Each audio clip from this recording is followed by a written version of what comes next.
What's up, everybody?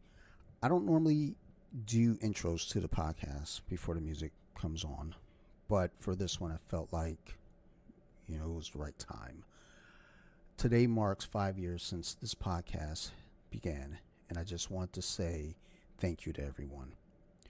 To the listeners, whether you've been here since the very beginning with episode 1 and the disaster that was, or whether you pop in from time to time, or you're a new listener, or you just show support by reposting and, putting the word out to other folks about the podcast. Thank you. I really, really do appreciate that. And your messages, your feedback, and the presence that exists through all of you. It's meant a lot to me over the years. So thank you very much. And to the guests who've taken the time to, share your stories, your insights, and your experiences, thank you. Thank you for trusting me with your voices. This podcast has always been about more than just grappling. It's been about the people, the connections, and the stories that happen beyond the mats. This show started during 2020, during the COVID lockdowns and everything, and it was a weird time. It was a time where everything felt uncertain, and like a lot of us, I was looking for a way to stay connected, and the podcast gave me that. It helped me keep in touch with old friends, and it helped me make new ones along the way from various walks of life and all the corners of the martial arts world. So thank you to everyone who encouraged me in the beginning to, just get started, to all the comments and the encouragement. I went back to the Instagram story archives and stuff like that, and I saw a lot of the messages and the reposts and the reshares and everything, and it really brought joy to my heart and tears to my eyes that you all really fucking cared, and that's so awesome. So thank you for that. I wouldn't be here without you all, so thank you. Here we are 5 years later. We're still rolling. We're still learning. We're still laughing. We're still building a community. So I can't express it enough. Again, thank you so much.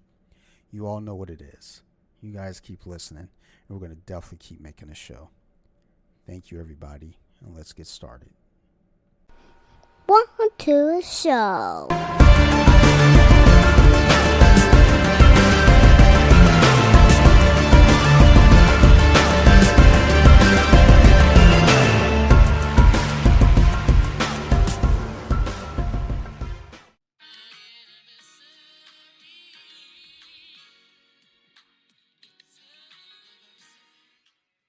What's up, y'all? We're going to make it really weird today because it's anniversary time. You're so weird. 5 years of this fucking podcast, yo. 5-year anniversary. And whenever we're doing an anniversary episode, you know who has to show up for it.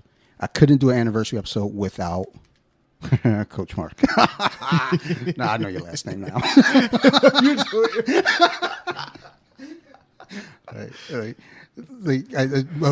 Phil still Coach Mark. Is Coach Mark going to be there? I still get called Coach Mark. Someone recently called me Coach Mark. Well, I do it. When I'm like, oh, who's coming over? Coach Mark. They're like, oh, okay, cool. He knows. Sarah's like, he knows a joke. And they're like, we're not going to just tell him to walk in. I was like, well, yeah. He's been here before. It's not his first dance. Yeah. And even Sophie, Coach Mark. I'm like, yeah, it's Coach Mark. That's what it is. He does not have another name. As a matter of fact, I think on Facebook it was Instagram.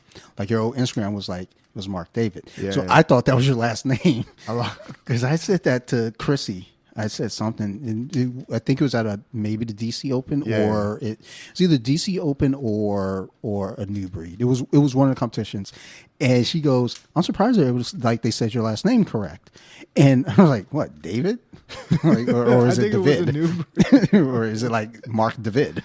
And it was and then when I saw it, I was like, "Oh, that's not even close." I feel fucking dumb.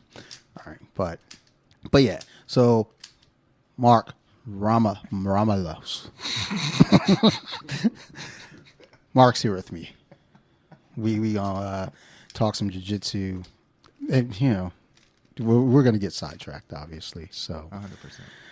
it's just how it goes. But what's been going on, man? Like, it's weird to say it because like we just fucking talked. but nah, I mean, like, you're doing Masters Worlds coming up. I am not actually doing Masters World. You're just out there just fighting. I'm a training partner. I'm just gonna fight these motherfuckers, and then they're like, "Oh, so you're signing up?" I was like, "No, I was just showing up. Like, Being a good teammate. I was just here to fight y'all." Or you could say good teammate. No, I just want to fight. Fucking weird. Yeah, I'm just helping with the camp right now.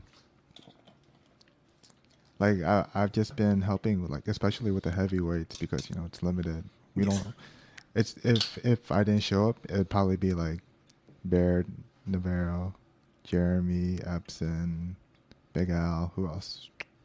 Just like a handful of people. So we try to get more heavyweights involved if we can. So it sucks because I'm also the smallest heavyweight too. Well, yeah, it's like, yeah, that's the weird thing. It's like, oh yeah, you're heavyweight. It's like, yeah, I mean, barely. Yeah, exactly. Like I went with Baird today, and he was just mauling at me the entire time. It's like I tried to take a shit so I could like not be a heavyweight, but fuck, here we are. I took 2 this morning, and I'm still here. And it was like, okay, like you gotta chill. But no, that's cool. Like, it's funny because I don't have any prep for any outline. Like, because like, look. Let's call it what it is, all right? This isn't an interview, Mark. I'm not asking interview questions. Like, and just to make it clear, as we're 5 years in, I have to say what we need to get this show back to. I'm just fucking having fun. 2025 has not been fun on the podcast. It's been a lot of stressful episodes. So let's have fun. So I'm not gonna ask any interviewee questions, but I'm gonna ask you, like, yo, why you sicking Devin on me like this, man? Keep trying to ankle lock. I feel so bad because, like, you hit me up and you're like, man, this, like, Devin just tried to ankle lock me, and I was like, I just showed him how to do that too. Oh, he went right to it. Yeah. He didn't hesitate. We tapped hands. He sat right to guard and grabbed my leg. I was like, what the fuck is this dude doing? Then he started tightening it up. I was like, oh no, we're not doing this. Not today, Devin.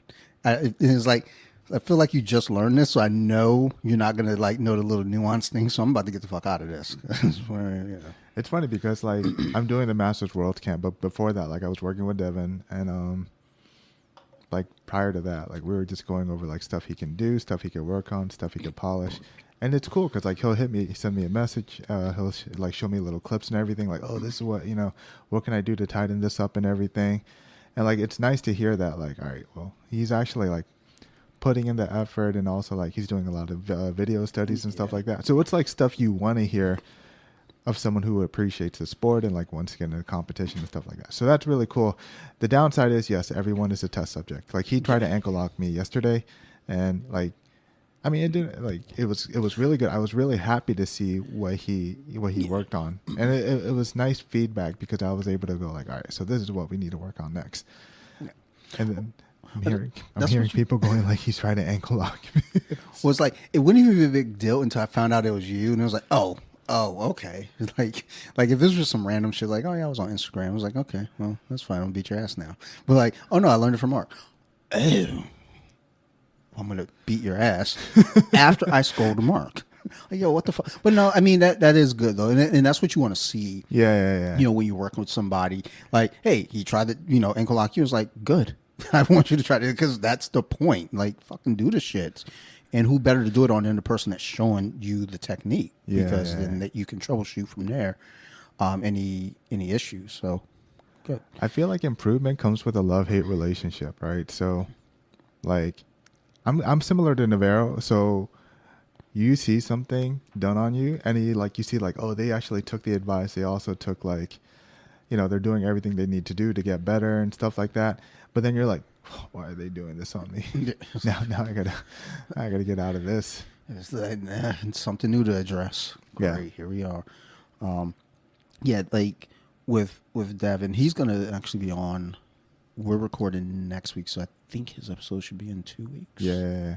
I think that seems about right. Maybe 2 or 3 weeks, but he's like we just talked, and I was like, okay, Yeah. let's shoot for this date, and I was like, all right, bet. But but I like that with, whenever you see a grappler come in, Yeah. a new white belt come in, and there's always a thing about, are they going to be around by next year? So, you see Devin, he's one, because I remember when he started in, and he started asking questions right away. I remember one of his early, maybe within the first month, Yeah. He's asking questions at the end of the classes, and Kyle put him over and started showing him stuff. He asked me some questions. I was like, hey, so I don't know the answer, but they do. Don't ask me questions. I remember when we did the seminar with Chris Tran and everything. That was some really advanced stuff, and he was, I think, only a few months in, and he was like, man, I really want to get more into this. Yeah. After learning this, I was like, oh, you're really in it. That's good. Yeah, those types of, it's like Navarro said, it's like, you don't want to suck at things. Yeah. So it's like, I feel like if you're doing jiu-jitsu, there's, you can come in I'm at a point now, when I started, I was like gunning. I was like, and then now I'm at a point where I was like, look, I'm tired. I want to be just good enough where you can't choke me or submit me. Yeah. But, as far as offense, I'm like, I'll get there. But I love seeing, those white belts when they come in though, and they keep that energy. They keep moving. I remember talking to Kai. I remember when he first started, and then I'd gone away for a while. Yeah. I hadn't been trained. I think I was over at Elkridge mostly on Wednesday mornings. Yeah. So then when I popped back in, and I saw he had a blue belt, and I was like, oh my God, dude, I'm so, it's like, wanted to pick him up, Chris, he's a little guy. I gotta chill. But seeing someone like him, someone like Devin, there was someone else I had, I just lost it though. But when you see these folks, it's really, really good. And unfortunately, you're gonna have your wave of folks that come in, they try it, maybe this ain't for me, I'm gonna go ahead and roll out. Like I mentioned before, when I started, there was a wave of white belts. It was like 6 of us. And I was like, okay, we can all grow together. Yeah. And I think the only ones that Andy Cross and me from that group. Yeah. It was and then the next group was like Kyle, Hayden. Yeah. There was someone else with them. And Kyle was the only one from that group that's still here. So it's like, geez. But that's how it happens, unfortunately. But yeah, I don't know, when I look at, now when Devin walks in, there is kind of this look like, fuck. I got to deal with this dude today. Which, I mean, it's a good thing because you want to see that growth. Yeah. You want to see, now you have someone else to challenge you. Yeah. But it's also, man, I'm tired. Why are you coming in the last 30 minutes just for sparring? Devin, if you hear this, yeah. You don't think I didn't recognize that you showed up 30 minutes left. One situational round. And it was like, all right, let's go ahead and, spar. Weird. Weird that you showed up fresh, mind you, fresh. But yeah, I'm enjoying it, and, keep putting that work in with them because I'm just going to keep wrist locking them. Until he learns. Until he texts me going, how do I do to stop this? Quit going for my ankle. Leave my foot alone, dude. I got weak ankles. I got weak ankles and weak wrists. So, but I gravitated to the wrist lock because, you got to let that fire fucking weld you. You're a hypocrite. I'm not a hypocrite. You are. I am an idealist. I evolved. Yes, I don't like wrist locks on me. That shit is terrible. I got wrist lock today just in demo. We're showing the white belts, from that reverse triangle. It's okay, you have this option, you have this option. And then I'm stuck, and I was like, okay, go ahead and push this down. Okay, cool. And then CH like, now go try the other one too. And they push. I was like, whoa, what the fuck are you doing?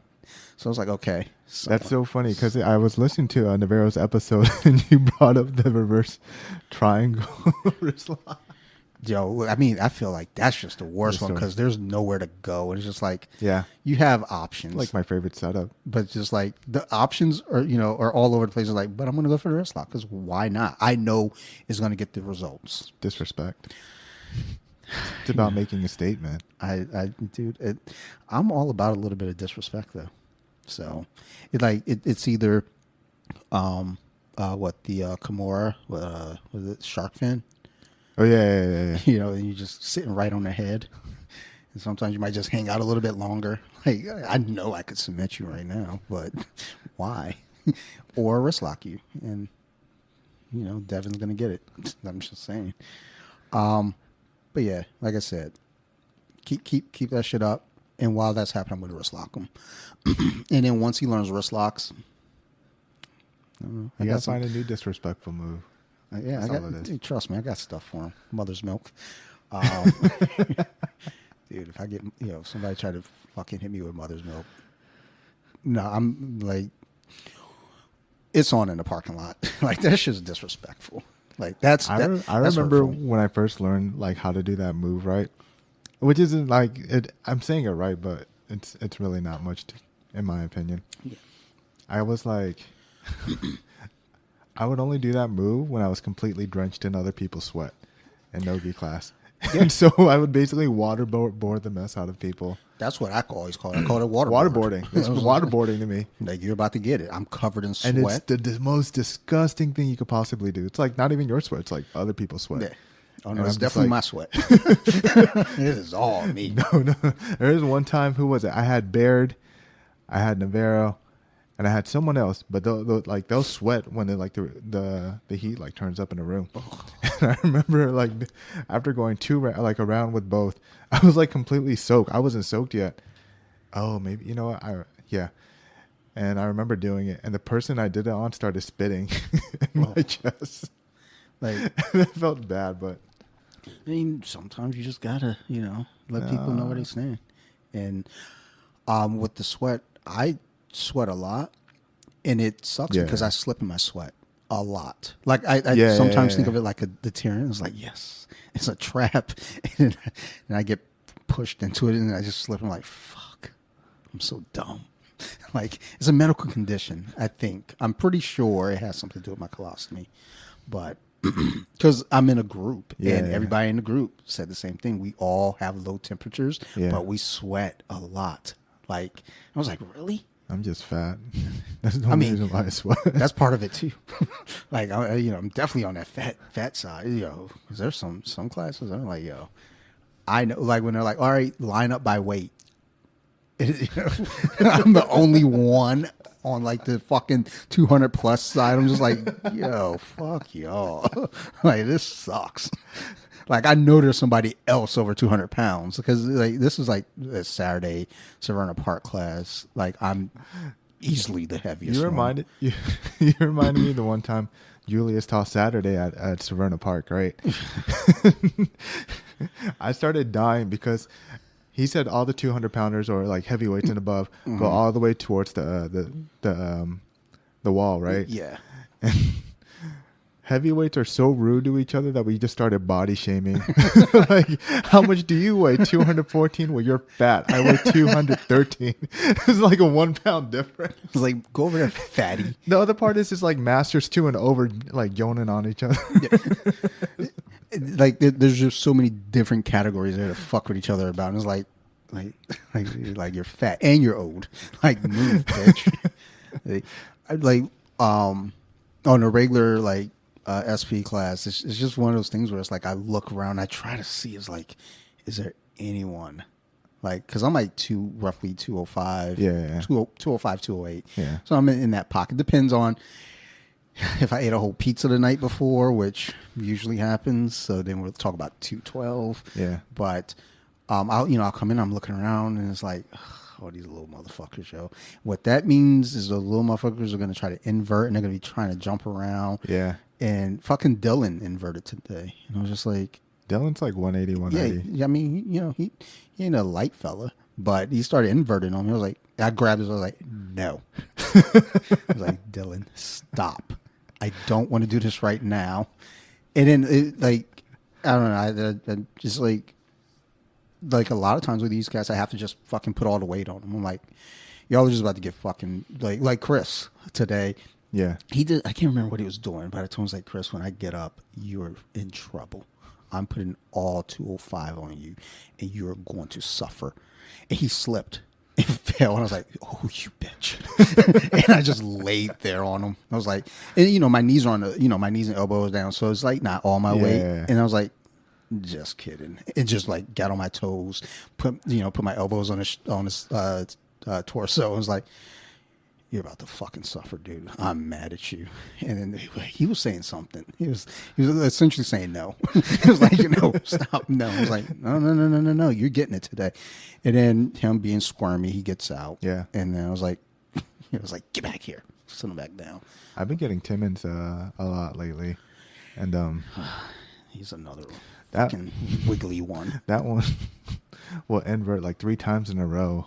It looks like how like a ballerina, they have a little what's it called, a little pirouette. I don't know. Is that it? I don't know. Little ribbon thing, and they're spinning in circles. Yeah. That's Timmons to me. Like I remember I was holding his pant, and he like Granby like 3 times in a row, and I was just sitting there holding it. Like, and he's just spinning. When I see shit like that, I'm just like, stop. Just stop. Like I don't even want to engage right now, because it's either like I put my knee into your chest or I just walk away. Like, you know what? I'm gonna let you do what you got to do. That's what I did. It was actually entertaining to watch. Like I was really impressed. Like 3 times, 4 times in a row, just spinning in place. I was like, now you're dizzy. Now you're gonna throw up. And now you can't stand up. You gotta run out because you're gonna embarrass yourself. Right? Now go clean yourself up. You're a mess. That's what you get for spinning in circles. Bro, that's how I feel when we do any kind of warm ups with like forward rolls and backward rolls. Like I'll stand up and I'm like, oh shit. Yeah. This is about to be bad. Then I walk back slowly, because if I move too fast, I will puke. I'm just walk slow. There are times where like we got to run back after doing the like we'll go do forward rolls twice, backward rolls twice, and then run back, because it's an intense practice. I don't go to those classes more. Sorry, I can't relate. I ran into the wall 5 like a good number of times, just trying to maintain balance. Oh yeah, there's no balance in Dante. No, like if I know I'm gonna fall, I'm just gonna puke. just fucking be dramatic if you have to. Like, just make it the worst thing possible, and then get sent home.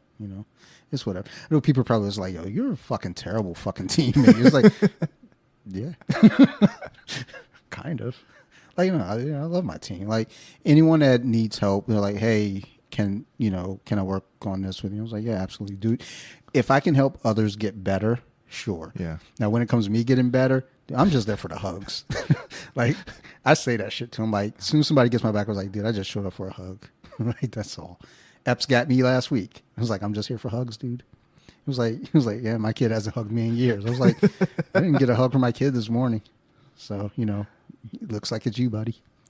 But it's all in fun. It's all in fun. What the fuck did I just do there? What are you working on? Like, anything specific now in your game? Because I'm trying to basically figure out a game plan against you. That's all.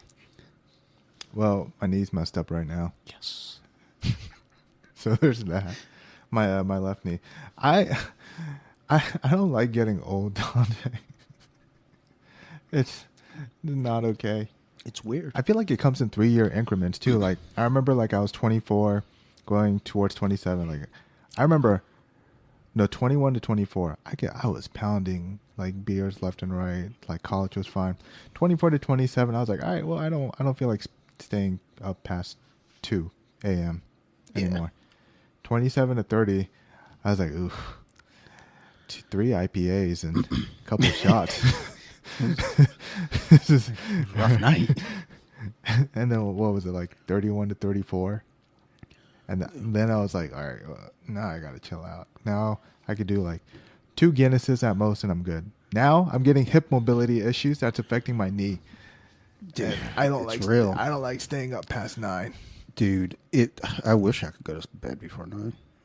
I probably could if I tried. Yeah, but Yeah, it's like that age thing gets weird because it's like they're like, oh, you got to stretch. And I'm like, I'm sure I do, but I'm not. Everyone's saying by 36 you start feeling like you start feeling these big changes. Everyone I've talked to about it. Like, so maybe like, so for me, like I turned 40 and 3 days later the wheels fell off the bus. And like, cause like going into my 40s, I was like, You felt fine. Yeah, I felt fine. I was like, oh no, I'm good. Like, you know, super flexible, like strong, fast, everything. I felt good. I was like, I could never be stopped. And then, like, February 21st is my birthday. Presents if you want to send. And that was like 6 months ago. What?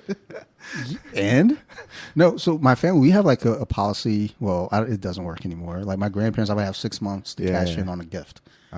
So Madden will come out around this time of year, and I'd always like text them like, "So hey, birthday, Madden, like what we doing?" So then, you know, I'll get a check.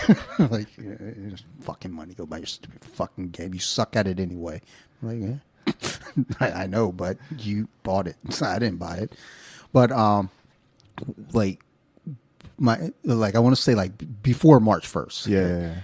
Just everything felt like shit. I was like, oh my God. I know some people are like, oh, it's just in your head. It's in, you know, it's all a mind game. It's like, no. I was physically hurting. My hip has always been bad. Yeah. My knees started feeling worse. Yeah, that's what I'm going through right now. And then my shoulders got weird. Like my shoulders are typically pretty good. Yeah. Once I hit 40, my shoulders was like, yeah, you don't need these, right? It's like, fucking break. It was like, why? Oh, no. Like, and I think I want to say inside that window, that's when I separated my ribs too. Yeah. Like that might have been the year before, but once the rib separated, I was just like very like cautious about my movements, and I was like, like I don't want to do any of these things. Like, should I keep doing jiu-jitsu? And then my wife was like, you can't quit, because if you quit, like, you know, you're not like happy. You're grumpy. He's like, yeah, you're right. So I guess I should keep going, keep paying. Speaking of which, I just renewed. So, hey. So when we do the 8-year anniversary episode, I was like, all right. So I guess we're gonna do this one more run, one more rotation. But yeah, dude, like we gotta stretch. Yeah. At least that's what they say. I don't know. No, that's what my so I'm doing physical therapy right now, and no, you like old then. It's like it's horrendous. Like I have I'm just getting stretched out all the time. I have to sit on the edge of the table every time, and they have to do all these tests like, oh, like, you know, where's your like the range of motion you have in your knee, and how's that affected, like how's your hip affecting that? Then they do like these resistance training where it feels like pins and needles every single time. Yikes. Yeah. So that's what I'm going through right now. Like, but it is helping because like I'm getting my mobility back. Because like for That's like, good. So for me, for like one of my passing styles, like I'm an outside passer. Yeah. Right. Like I like to go laterally outside and like pass that way. But when I had my knee issue, I was like, ugh. That lateral movement is a whole different game. let me just squatty potty and see what I can do from here. Go ahead. What's that? You want me to knee cut through? Sure. Dude, when I was working with Mahoney doing knee cuts, I remember like because you know I knew what knee cut was, but I never really extensively like got into it. So when he started showing me, he's like, okay. Now, you know, drive your knee down like this. I was like, I don't know that I can do that. Like, are you sure I should do that? I was like, no, just, you can do it. It took a while for me to like get comfortable. Yeah. Lowering myself that, like, at least in the drill, that slow. And once I started doing it like in like regular speed, I was like, oh, we got this now. Yeah. But it's like the ideal, like thinking about that shit. It's like, my body's not in a good spot right now. I can't be here long. Let me go ahead and fucking cut through. Make them suffer. Like, I always think about that. Whenever I'm hurting, I'm like, I got to make you hurt too. Yeah. If I'm hurting, you got to feel my pain too. So Like fucking somebody stepped on this fucking finger today, the one that's all fucked up, and I was like, oh, you're gonna pay, and you know what happened. He was a white belt. You know what happened to him. And then like, I want to do that too. You can't do a slugs, bitch. Don't touch me. But yeah, just I don't know. Get some TRT and I mean that's the answer. I think you get think some TRT, you'll be all right. I guess I don't know.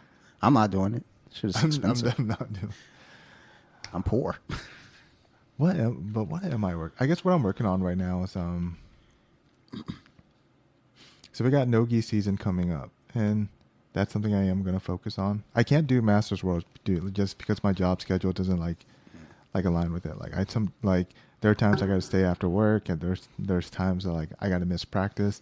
So I really, and when you're doing Masters camp, you really want to take in everything you can. Oh yeah. So so if I can't even make those practices, there's no point in me doing the camp because I don't want to go in unprepared.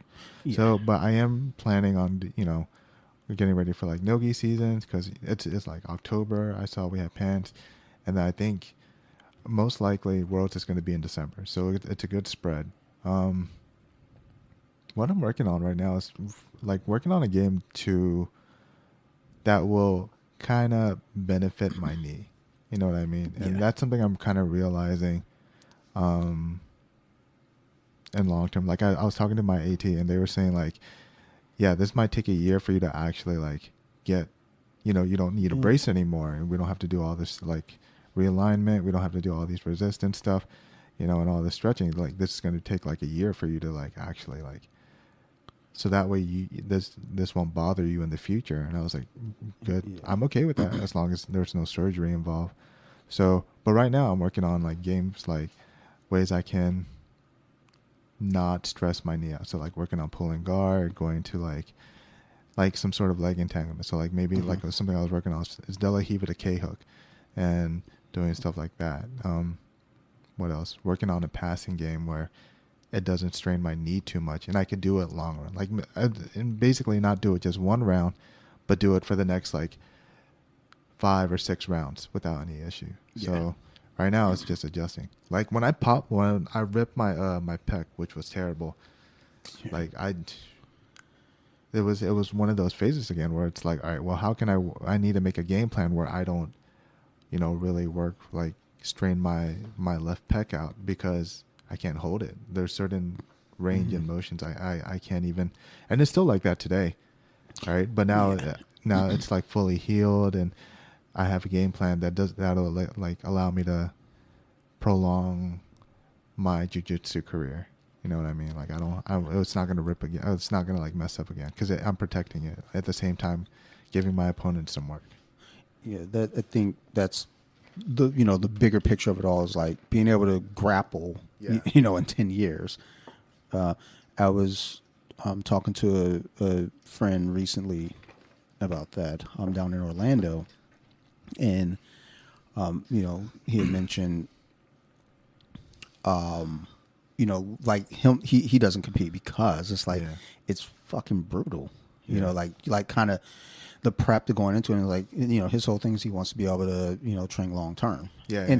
And I do think there is an avenue to be a competitive grappler and train long term, but it's finding that window of being in the grind, but also not grinding yourself down. Yeah. So I don't know that my brain computes that because I'm very if I'm gonna do it, I'm gonna go all in and then break something. Yeah. It's but I think that's part of that self-sabotage, right? It's do it until you fucking break something. Now I can't do it. You weren't planning it anyway. So that's the thing. I do plan on doing martial arts in general, long term. It doesn't have to be jiu-jitsu. I could probably go back to striking again. And I want to make sure my body is capable enough to drill and kind of even help people out too. And also maybe I don't want to compete maybe in the long run, but I also doubt that. I actually love competing. But early blue belt, I was man, I don't, for me, it's just a way to get better. But now it's no, I want I want to go out there and win. I find that also odd because it's like I remember days before blue belt, you just show up to competitions. You're like, hey, it's like what's like you know, I text her like, ew, like what are you doing? You want to record? I'm like competing. Like where? Like some fucking barn, like in Cumberland. I got bad news for you, too. You might not want to be up there right now. Like, but I used to be so bad. I guess it's like, yeah, but there's some brown belts here that I'm about to fuck up real quick. Dude, you're a white belt, and then you know, but I've seen you like go in like beat like motherfuckers' asses. It's like, that's interesting for sure. So it's like I don't know. I always felt like you were a competitor. Like as long as I've known you, Yeah. So it's like any like just the ideal of you transitioning to jiu-jitsu is like, you know, that's just a natural run for. It's like, well, I'm going to go do jiu-jitsu now, and yes, the competitions are going to get you better, you know, up your skill, but it's also like, yeah, I'm here to win. You don't. You know, just go out there like, you know, I'm glad to be at the dance. Like, no, I'm here to like fucking beat asses. The thing is, like, I actually enjoy activities that are mentally stimulating for me. So, like, I always come in with a plan. I always come in with the, like, intent to like learn or train something, right? And utilize it. So, like, it doesn't even have to be jiu-jitsu. Like when I do tennis, right? I love playing tennis a lot actually, and I always come in with a way to like outsmart my opponent, which is basically how I see like jiu-jitsu. Same thing like with video games. Like a lot of people don't know, but I used to play Super Smash Bros. Melee like as a competitor too. Nice. And I did a lot of like similar to jiu-jitsu. Right? I did a lot of film study. I did a lot of frame by frame study too. So like which, you know, what are opportunities where I could find to capitalize on. And, you know, the same thing with jiu-jitsu. It's like what are areas you could capitalize on when you're competing. So I enjoy that because I like nerding out over things like that. Even chess too. Like I'm studying chess all over again. But my family's big on chess. Like my grandpa was a grandmaster. Nice. His ELO was like 2000 something. Let's make some noise for that. So like my whole family, like our ELO is actually pretty high. Like my dad's at like a 1500 and so on. And, you know, it's like a hobby that's been passed down to my, like, in our family anyway. So everyone in my family knows how to play chess to, like, a certain high level, especially blitz. So, you know, using that and pushing, like, how can I put it? Like, applying that to different areas is where I like to excel at. Because, you know, chess is fun, but I like to be mentally stimulated through physical activity. Yeah. Right. I want to be able to use my body to make sure I can sort of like learn and I guess, oh my God, I'm like blanking out. How can I put it? Like, I don't know. You play chess. You should know this. Like I like to use my body to actually stimulate my brain. Yeah. Right. I mean, those are the words, Mark. I don't want to go around in circles. But yeah, like the chess, jiu-jitsu, you know, connection is, you know, it's always been there. Actually, my friend down in Orlando, he just wrote an article a while back on Substack talking about basically jiu-jitsu is more like poker. Yeah. And it's very interesting articles. Like I agree with that. I agree with that. I was like, I see that. I was like, holy shit. I was like, fucking throw that chess shit out the window. Like, get back on Poker Stars. But yeah, like playing chess is one of those things where it sets you up for a lot of different things. Yeah. It's just strategizing specifically, just like approaching things. And I mean, the same thing can be said about jiu-jitsu as well, or anything that challenges you. Yeah. It's like, how do you respond to the challenge? How do you get yourself out of it? How do you attack? How do you, you know, whatever it may be. And it all goes hand in hand. So, I mean, and that's one of those things, like we started teaching Sophie how to play chess very early on. But there's a chess club, I think they're like, oh, you have to be 7. She was 3. I was like, well, she fucking knows how to play. Just fucking let her in. Yeah. We're you know, she's not like, you know, a kid that doesn't know what the fuck to do. Yeah. She wasn't the greatest with strategy just yet, but she knew the movements. Yeah. You know, so it's like, but I always feel like that's just one of those important things for people. You know, you meet people like, I don't know how to play chess. Yeah. And that's fine. I can say it's not hard because I know, but it's like, I think it's like, well, it's not really hard. It's just like learning the moves. The hard part is like the strategy, like knowing how to protect yourself, and how to attack properly. But it's like, learn how the pieces move first. That's anything though, like jiu-jitsu. Yeah. I don't know how to do jiu-jitsu. I would never be good at it. Well, like learn how to shrimp. Can you do a somersault? Yeah, okay. Can you do a backward roll? All right, cool. All right, you're a quarter of the way there. You're on your way. Do it, bitch. That's just me talking to my wife at that point. I go do a somersault. Like I can't. Actually, she's terrified. I was like, I can't do a cartwheel either. I was like so. Go do it. Just fall. There was one time we had to actually do cartwheels to pass. I think it was either, I forgot which one. I think it might have been worm guard or squid, one or the other. But you have to do a cartwheel to like pass the guard. It was one of the ways you could do it. And I remember looking at everyone. I was like, "You want me to cartwheel over this leg to pass it?" Oof. Dude, I gotta stretch first. I love me a cartwheel, dude. Like, if you like for warm ups when they say cartwheels, the only problem is my wrists. I can't do cartwheels that well. Like, oh, I love me a cartwheel. I pulled my groin doing a cartwheel. Jesus, it's not.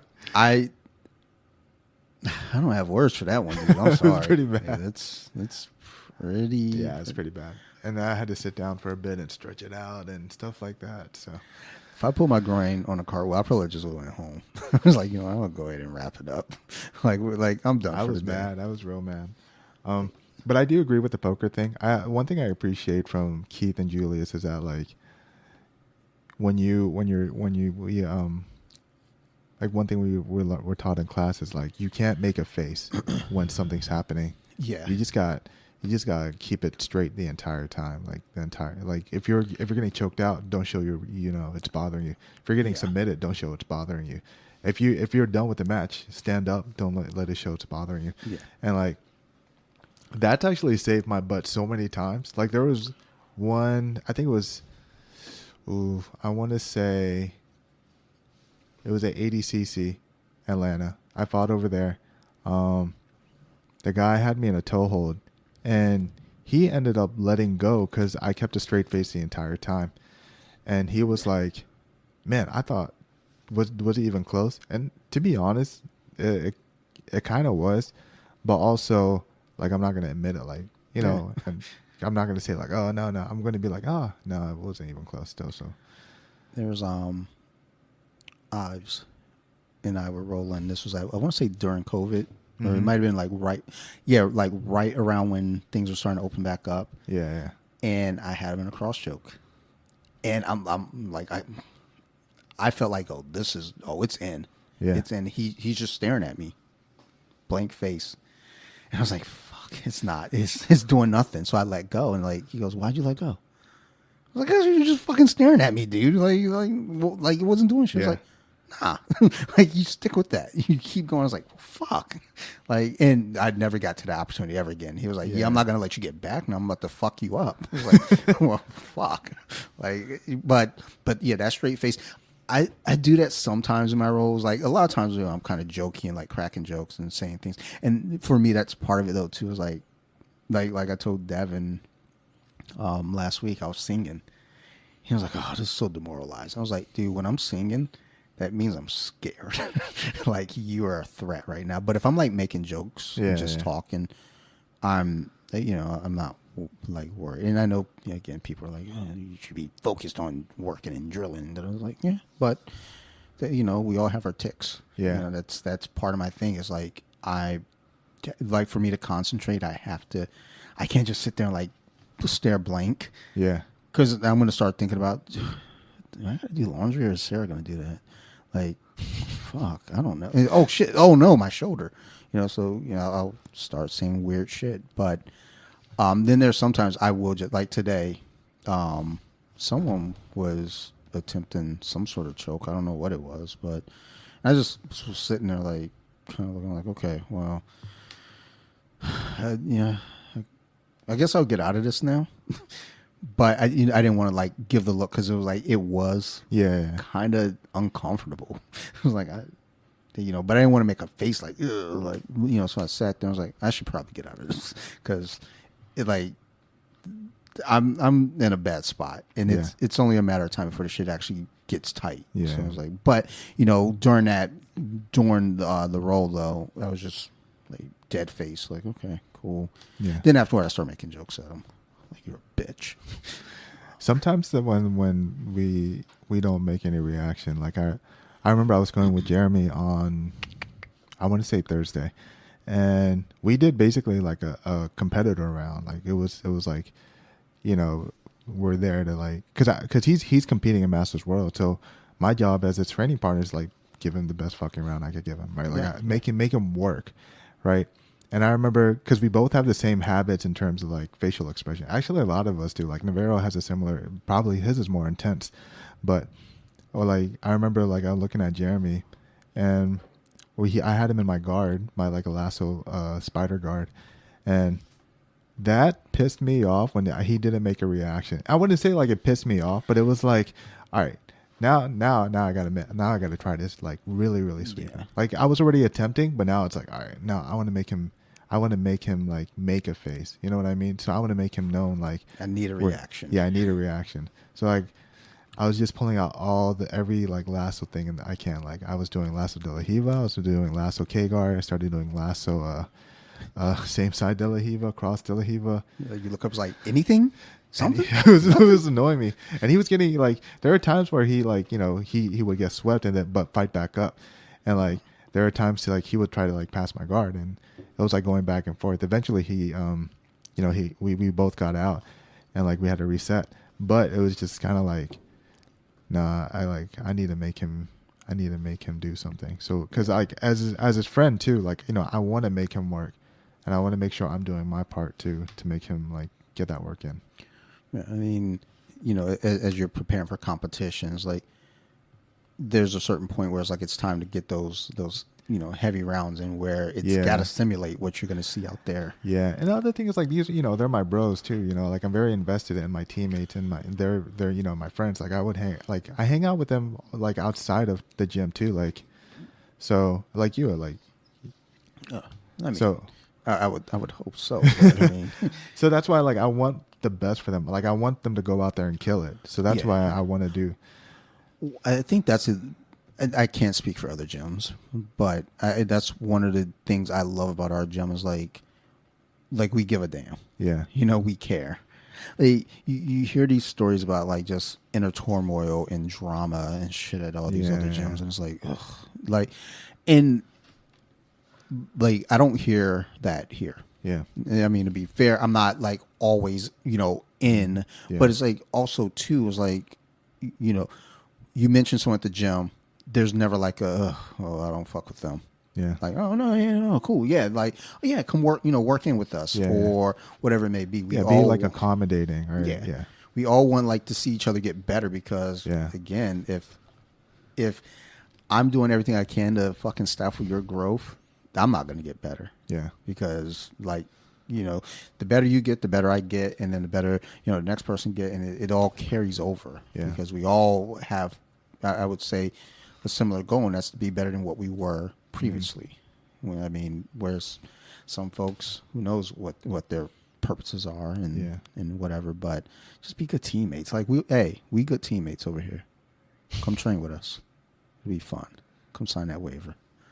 I got one of my old neighborhood friends from childhood just text me the other day and asked about coming in. I was like, yeah, come through. Like, and he was like, at the end of the conversation, like, now this isn't a commitment. I'm just, filling it out. I was like, I know. I've been down this road before with people, but I will text you and follow up and come through for the trial, check it out. Mm-hmm. It's like, honestly, come through on a Friday night. That's a good class with Mike's group. So come in on Saturday because we're older dudes and we don't have like the typical spazzy white belts other than young Timmons. But takes after older. it's like sometimes I have to like hold my hand on his chest, like stop squirming, like chill, like why are you moving this way? It's like a fish you just caught. Like just stop. You see him get more and more frustrated. It's like Justin's gonna learn. Just chill. Justin's gonna learn. But older Timmons, Brandon, he's technically squirmy. Like he's squirmy, but in a technical way. So it's irritating. Oh, I mean, yeah, but you know, that's work put in there. I think. Yeah. Like, Oh my gosh. the younger one is still kind of he's working up. He's working up. But he's getting good. I see him like pulling into guards and everything. He wants to. So. Yeah, I mean, he's working on stuff and sticking with it, and not just abandoning. Like, oh, it's not working, I'm gonna abandon it. Yeah. Like, no, he makes adjustments and sticks with it. I was like, there you go. Like, good. Now I'm gonna get out of here though, because I want to fucking get choked. But I'm glad you did that. Like, I gotta move now because now you're actually a threat. But no, I told my buddy come in on one of those Saturday classes because we got older dudes in there who are we're all gonna work with you and take our time with you. Yeah. And trying to get that that credit for a referral. That's all. I just bought a gi the other day with one of my credits. And I got another one for another referral. So I was like, yeah, I'll be back in 6 months. And if I get this dude this time, I was like, yeah, I'm coming back again. I'm gonna stack my referrals, like my credits. It's like, dude, why'd he buy just 12 gis? He just be bringing folks in. Yeah, I mean, they quit after 3 months, but like that's not the point. I bring them in, but no, it's like I like just our environment, our atmosphere, and the people that we train with. Is like, I know there's a point where I felt intimidated just because the competitors, they're intense, and it's like, but then you find out, like I told Navarro, I was like, yo, when I see you in the training room, I'm like, yo, I'm not even gonna talk to this dude. Like, he's locked in, and I'm like, let me go ahead and like chill. But when he sat down here, I was like, yo, you're cool as shit. Like, and I always knew he was cool, but it was like just once we started talking, I was like, oh no, like that intensity, like, okay, it's there. Yeah. But like you're super loose away from it. All right, bet. So, and I've always felt that way though early on when I would see people. It's like, oh man. I have like, for me with Navarro, it was so interesting because everyone like deemed him like, oh, he has a like intense atmosphere. I'm like, no, realistically, he's just so passionate about jiu-jitsu. You're like, you got to respect it. Like, hey, he puts the time to study. He puts the time to like learn a lot of different like things in, and he's good about drilling and stuff like that. And he's just realistically, he's just serious about, wanting to be a world-class athlete. And well, yeah, I mean, it's also too, it's like when you're out there, it's like, you don't want to waste your time. Yeah. So drill, so like when he's drilling, it's like he's taking the time to drill it right. Yeah.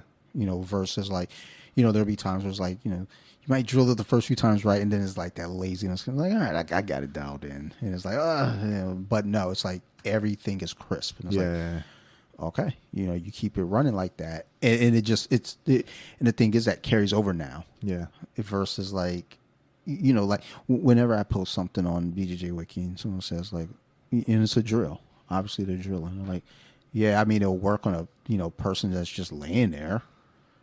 Well, yeah, because they're drilling, you fucking cunt. Like, what? Like, But if I can, I like to find, where it's being drilled, but also where it's done in competition. Yeah. And I'd like to mesh the two videos if I can, so that way, it's like, look, it's battle tested, dummy. Yeah. I think Sergio has a few of those videos on his feed where it's like battle tested. He shows him drilling and he shows it in competition. It's like, you love to see it, buddy. Like, keep that shit up. I don't know why though. Whenever I repost from our gym, it gets nothing. Like it does. The algorithm just fucking hates when I repost from our gym. I'm like, yo, what the fuck, dude? Like, and it doesn't matter what it is. Yeah. It could be a technique video. It could be, a meme. We don't do a lot of memes, but it could be something like funny. Yeah. And it's like, it just gets no traction. I'm like, yo, Instagram, y'all hate. Y'all fucking up my money right now, bitch. Like, all 22 of my dollars. So hold on, let's see what I make. Like, cause I have until the end of today to put up some posts and get some money. Where am I at right now? I'm not doing too great. Because I'm pretty sure I was at like $22 earlier today, so hopefully I'm at 23. If I'm at 23, I'm in a good place. That's an action figure. We are at 2320. All right, it's an action figure. It's action figure. It's action it's figure. fine. It's fine. It's fine. Get some action figures. Got my little X-Force set up right there. I need to get you another shelf. That's what we gotta do. That's the problem. Because we get another shelf, and now it's a reason to buy You're more. using shit. a stool as a stand for your. It's like a bar stool over there. I mean, because it's easy for me to like say, well, I don't want the Star Wars setup anyway. So, but if I commit to a shelf, then it's like, oh fuck. But so I'm gonna get you one. comic like this. San Diego Comic-Con just hit, and they announced. So I told my wife there are 2 figures. Once those figures hit, I'm technically done. What? And they just announced them. I call bullshit. So technically, so what I was going for was the 90s X-Men teams. And I needed Excalibur, so I need Rachel Summers Phoenix. They just announced her, and she looks lovely. And you're gonna say you're done? I mean, You're a liar. So I know you. You're a liar. No, like I'm not saying you're an actual liar. I'm saying you're not gonna be done. I mean, there's really like a lot of shit that I end up getting is more of like, I mean, I'm in this right now, but once I get that and Pharaoh for X-Force, once I put those 2 in the cabinet, like, because even right now when I go to the store, I look, I see shit, I'm like, I don't need that. Like, do I really want that? Do I need that? Do I have room for that? Stuff like that. Like, I just had a guest on recently. He sent me Spider-Man Noir right there in the front. Oh, that's a good one. Because we were talking, I was like, That's a good my Spider-Man set is pretty much complete. Yeah. Only thing I don't have is Spider-Man Noir, at least of the ones that I want. Yeah. And he sent me one. I was like, holy shit, thank you, dude. I still actually have some things I have to send him. And then it's funny because it was like a random meeting on Facebook. I looked at one of those groups. Was like, hey, I need this. I was like, oh, I have those pieces. I'll just send them to you. He was like, I'll trade. I was like, no, because these are just junk pieces. Yeah. So then he was like, do you customize? I was like, nah, I don't have the focus. Yeah. I have too many other hobbies. He was like, yeah, the only hobbies I have are jiu-jitsu and collect. I was like, yo, you do jiu-jitsu? All right, cool, let's talk. And then I was like, come on a podcast. And it's great episode. Shout out to Sam. But he sent me that. And then really, like, when I look around at a lot of shit, like the Spider-Man that's up there, I'm out of space. So it was like, yeah, Spider-Man's literally on the wall, sticking to the wall. There's no stand. There's nothing. So if you guys can see this, it's just plastered on the wall. So the ideal, because I have that Avengers set up over there, but I don't have a Peter Parker there. So I was like, I need to get a Peter Parker. Peter Parker is 2 feet above the Hulk right now. Well, because I couldn't get the. He's literally taped onto. I couldn't get him to stick to the fucking panel board there. So I was like, "Fuck, all right, I'm gonna have to raise this up." I was like, "Look, this motherfucker just got to be up. He's gonna be up here." But yeah, it was like the Avengers setup was accidental because when you buy all these other sets, you end up getting these extra pieces, and it's like you're not gonna get Thunderbolts. I thought about it, but I was like, I don't need it. So I'm probably going to pass on it, although I enjoyed the fuck out of the movie. Yeah, I did too. A lot of people, it was like 50-50, but I actually enjoyed it. So the thing is, now I looked at those Fantastic Four figures, and after seeing the movie, see, look at it's one of those things where it's like, no, I called it. I said liar. I said liar. Well, I said after I get the other 2, after I get Rachel Summers and Pharaoh. Really? What did they do? A Pedro Pascal version? Well, they haven't paid. No, that's the movie versions. Yeah, that just dropped. Would you get that? So that's what I'm looking at now. Where I'm like, look, the movie was good. I honestly didn't like him as Reed until like the last around. I'm gonna watch it tomorrow. So I'm watching it tomorrow. So I'm doing all I can to not spoil things. Yeah. But the third act. Yeah. He became Reed to me.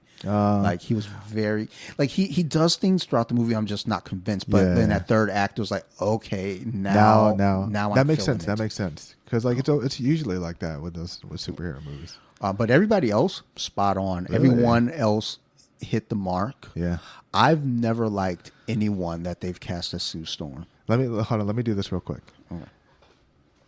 You can even edit this out. Was there a cameo of Doom? Not in film. Okay, that's it. That's all I want to know. That's all I want to know. Yeah, just you'll see. I'll see. You'll Okay. But I've never liked Sue Storm, like the actress that they've cast. I like Jessica Alba, but like looking Not at a her good- as Sue no. Storm, it's like, and that Fantastic Four didn't feel like Fantastic Four. Who was the one that the recent one? What's her name? She was in Kate Mara. yeah, what was the show she was in with Kevin Spacey? Was that House of Cards? Yeah. Was that, Yeah. I've never watched that show. I can't imagine her outside of that role. That's another thing. Huh. So then I should check it out then. House of Cards. If she's that, like, I'm like, I watch a lot of shit on the treadmill because I'm forced to watch it. Yeah. Like if I sit down, I'm not watching. I I'm just brainwash you. going right on my phone. Well, no, I get on the treadmill. Like right now, I'm doing Vikings. Yeah. And Oh, that's a good one. it's a treat. I like It's a so. good one. I'm only doing it because I wanted my buddy to watch Sopranos. Yeah. And I was like, well, look, you That's watch also a good Sopranos, and I'll do Vikings. And when he told me season 4, was it? Yeah, 4, 5, and 6 or 20 episodes. I was like, yo, go fuck your mother. I'm not watching that many episodes. But then once you get to a certain point, it's like, okay, now you're getting me. I watch a lot of shit, and he doesn't. So as we're talking, I'm trying to explain to him, like, so there are things I don't think you're understanding. You're enjoying the show for what it is, but it's like there's a lot of character stuff that's going on that you're not seeing. And like, you know, when Bjorn's first wife has the baby, and she loses her mind, it's like that's postpartum, dude. She's going through postpartum right now. Like, and he's just like, I guess. I don't know. Like, I don't know what the fuck that means. It's like, of course you wouldn't, you fucking moop. And then, you know, then when you're dealing with Ube's wife later on, it's like, oh, she's definitely got mental illnesses going on. I don't know if it's schizophrenia, but it's like, but that's another thing that they can't track that because the technology back, so they don't even know what that is. So correct to them, it's all like it's like religion, or it's like maybe something mystical to them. Like maybe there's like a spirit possessing, and they don't know that. Well, even when the king Eckbert's son, who then became king, got stung by the bee. And they're like, he died under mysterious circumstances. He's allergic to a fucking bee. Yeah. Like, but they don't know what that means. They're like, what the fuck is that? But then it was wild because like that, where are the other bees? There's like one bee just in the castle. Stung him on the finger. And then dude dies. And the spoiler alert for anybody who hasn't watched it yet, but fuck you. The show's been off the air for the last fucking 6 years. But yeah, I've been watching that. And like, as I was telling him, it was like the only issue I had with the first 2 seasons is like their character development only focused on a couple characters. Yeah. And I'm used to these bigger casts because they have a big cast, but I'm used to those bigger casts doing a development of characters, like throughout. Yeah. And they're really only focusing on Ragnar and Lagertha. And it was like, okay, and I get why you don't start getting that character development of Floki until like late in season 2, going into 3. You don't start getting Bjorn because he's now older. Yeah. And then all the other kingdoms, and it's like the early writing was a little clunky. And if you're like, oh, I just like seeing fights and bashing shit, okay, cool, but I like actual story. Yeah. So the first 2 seasons were rough for me. I'm on the treadmill like, all right, let me do a full sprint. Maybe I'll get to the show faster. It's like, that's not how it works now until you're fucking stupid. Like, God damn it, not again. I failed again. But yeah, back to the Fantastic Four. We were gonna get sidetracked. But with Fantastic Four, like everyone was great.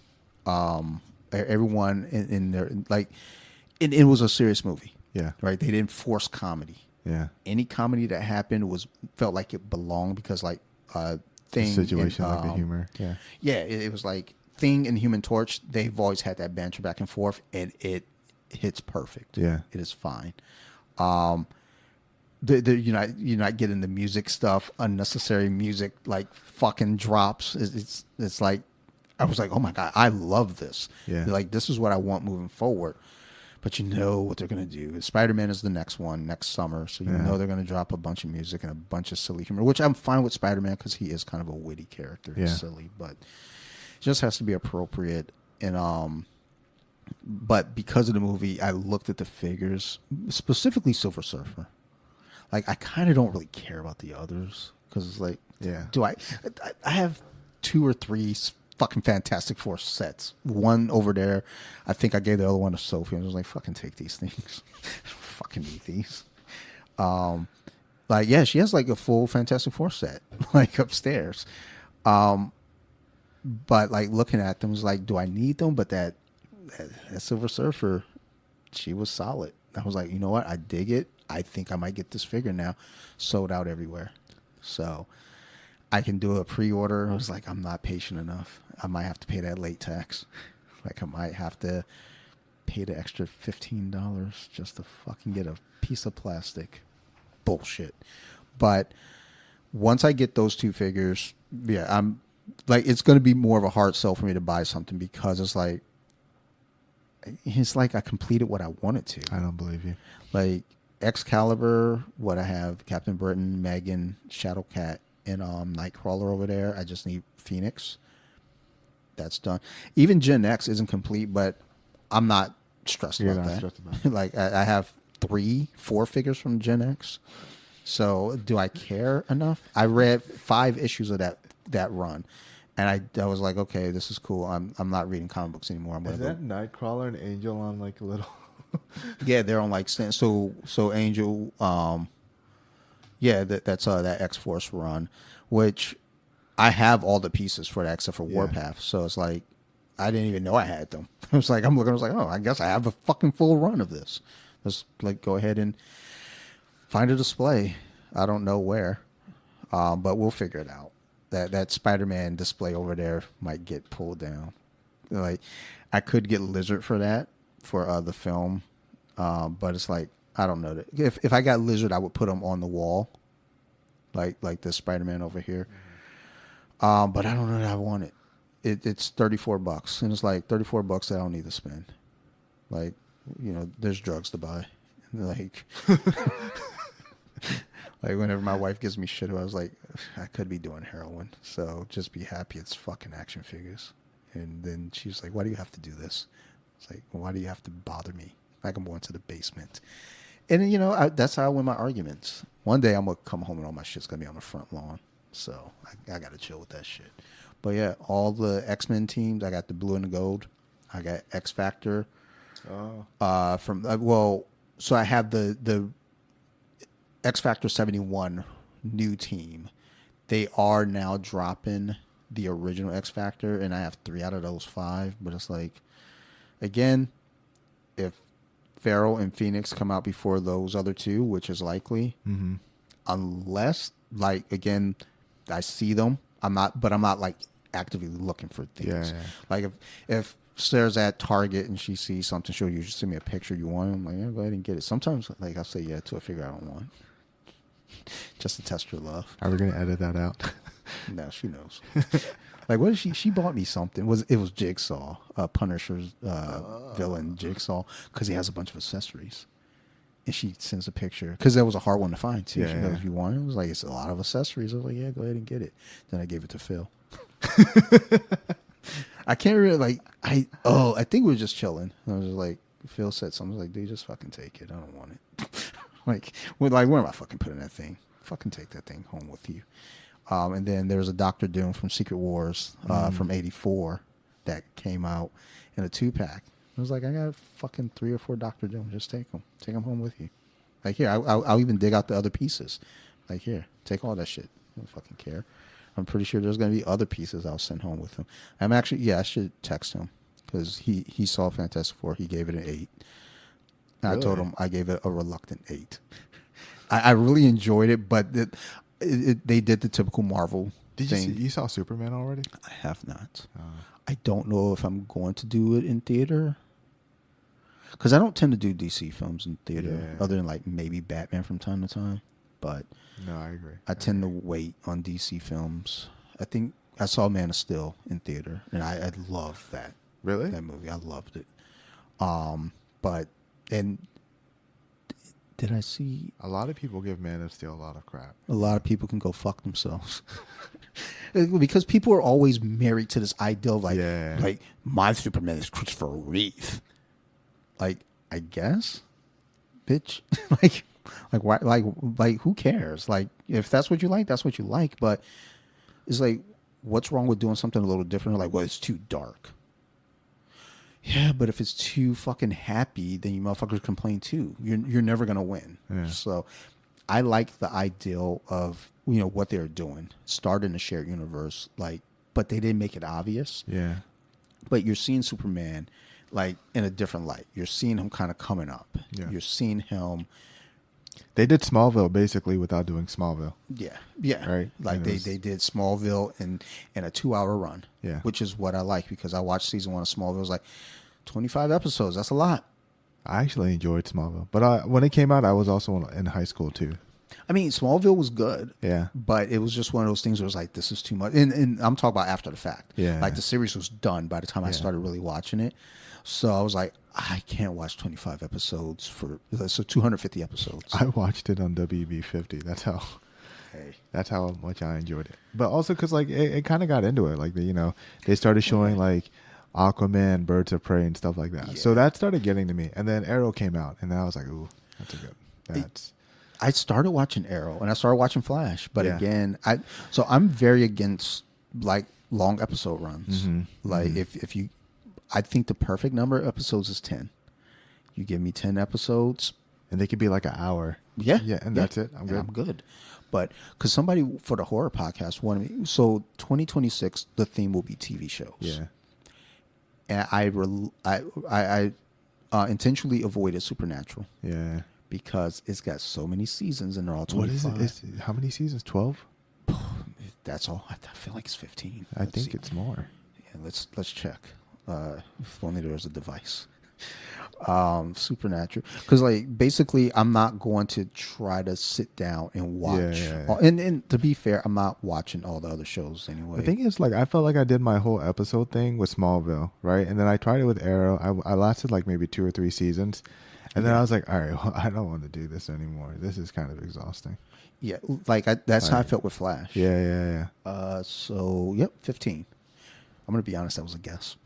I legit guessed. I was like, I think they got 15 It's usually seasons. either 12 or 15. Yeah, like In my opinion. Like, it's that's how I see it. If you see anything go beyond 15, it's like, okay, y'all got to chill. Like, nobody likes it. What was that much, Lost? right? Lost? I think Lost was 6. 6? I know that. Why does it feel longer to me? Because they had the writer strike that kind of delayed things a little bit. I remember that. I remember that. And it's not that it completely delayed. It was supposed to come out in September. I think it came out like in December or something. Yeah. It fucked things up. But then they went to shorter episode or shorter seasons though, because they start off season 1, 2, and 3 were 24 episodes. Yeah. Then 4, 5, and 6 were I want to say 16. Yeah. Somewhere in that pot, 16. But between 13, I feel like that's not bad for me, though. No, like, but this was also during the time though where I was more capable of watching a series that long, because I loved Lost. I was like, because I'm really weird about like parallel worlds and time travel. Like, I know everybody loves Back to the Future. It's a fun movie, but it's a terrible time travel movie. Possibly the worst time travel movie, like next to Endgame. But like both fun movies. Endgame was pretty bad. Like the Conceptual is pretty. Dude, like the first and the third hour of Endgame. Oh my god, fucking great. That second hour going into it's like, yo, what is this shit? Where did this come from? Like watching that shit, I was like, I want to leave, but I can't, because first off, we showed up 20 deep, so I'm sitting in the middle. Yeah. Number one. Number two, I know it's got to get better, right? Yeah. Like it can't get worse, and it kind of got better, maybe. Like the battle was fine. The battle really made up for it, though. Yeah. Like, I mean, Thanos hit Captain Marvel so hard she left the movie. Like, he hit her once and she didn't come back to the funeral. She was like, I'm out. I don't need this shit. It's like, damn. Like, that's fucked. But,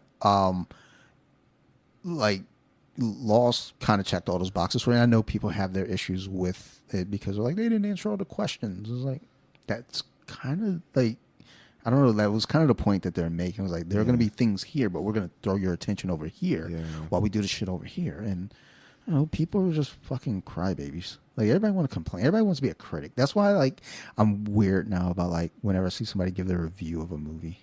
It's like, when you fucking Siskel and Ebert, like, fuck off. Like, you liked the movie, you liked it. Like, I like Fantastic Four. Like, that, I will say that. Like, the only reason I gave it a number is because I saw Phil's number at 8. And I was like, I replied to him. I was like, I gave it a reluctant 8. It's like, and again, they did the typical Marvel thing with the villain. Yeah. So it's just one of those things. It's like, you got Galactus. This is one of the baddest motherfuckers in the fucking universe. Like, what are we doing here? Like, do better. It was still a good movie, but it's like I felt like they could have done better with Galactus. So I don't want to spoil any further because then I'm just going to get into this emotional rant. But Sue is the heart of the movie. Yeah. Like, I initially didn't like Vanessa Kirby. Now I gotta watch it. But when I saw the movie, like I saw a few more trailers. I was like, you know what? I'm gonna give it I'm gonna, and then watch. I was like, I love this broad. She is great in that role. And the thing with the other Fantastic Four movies, I'm going with the Chris Evans, Jessica Alba one. The Michael B. Jordan one, I watched once and was like, this would have been good if they just called it Science People, not Fantastic Four. I would have been in on this, but it's like, oh, Fantastic Four, this is some dog shit then. Like, you fucking suck. But the thing with those first two, technically second two, because there was one in the 90s, but they played into the stereotypes of each of the characters poorly, and they didn't even like, they're astronauts. Yeah. So they're smart. They didn't play into that at all. This one does. Everyone gets to shine intellectually. Everybody gets to shine with their powers.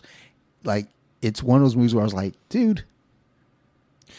Yeah, you know what? Thinking back now, when you really look at the character and the way they act, the way the actors portray them, you would never expect to send them out to space. No. They're like Chris Evans should never even leave that dude. I wouldn't even trust him to drive a car. No, exactly. That, like, you're an insurance risk. Fuck that. And in Sue, it's like, again, they played up the idea of like she's this pretty girl, and yeah.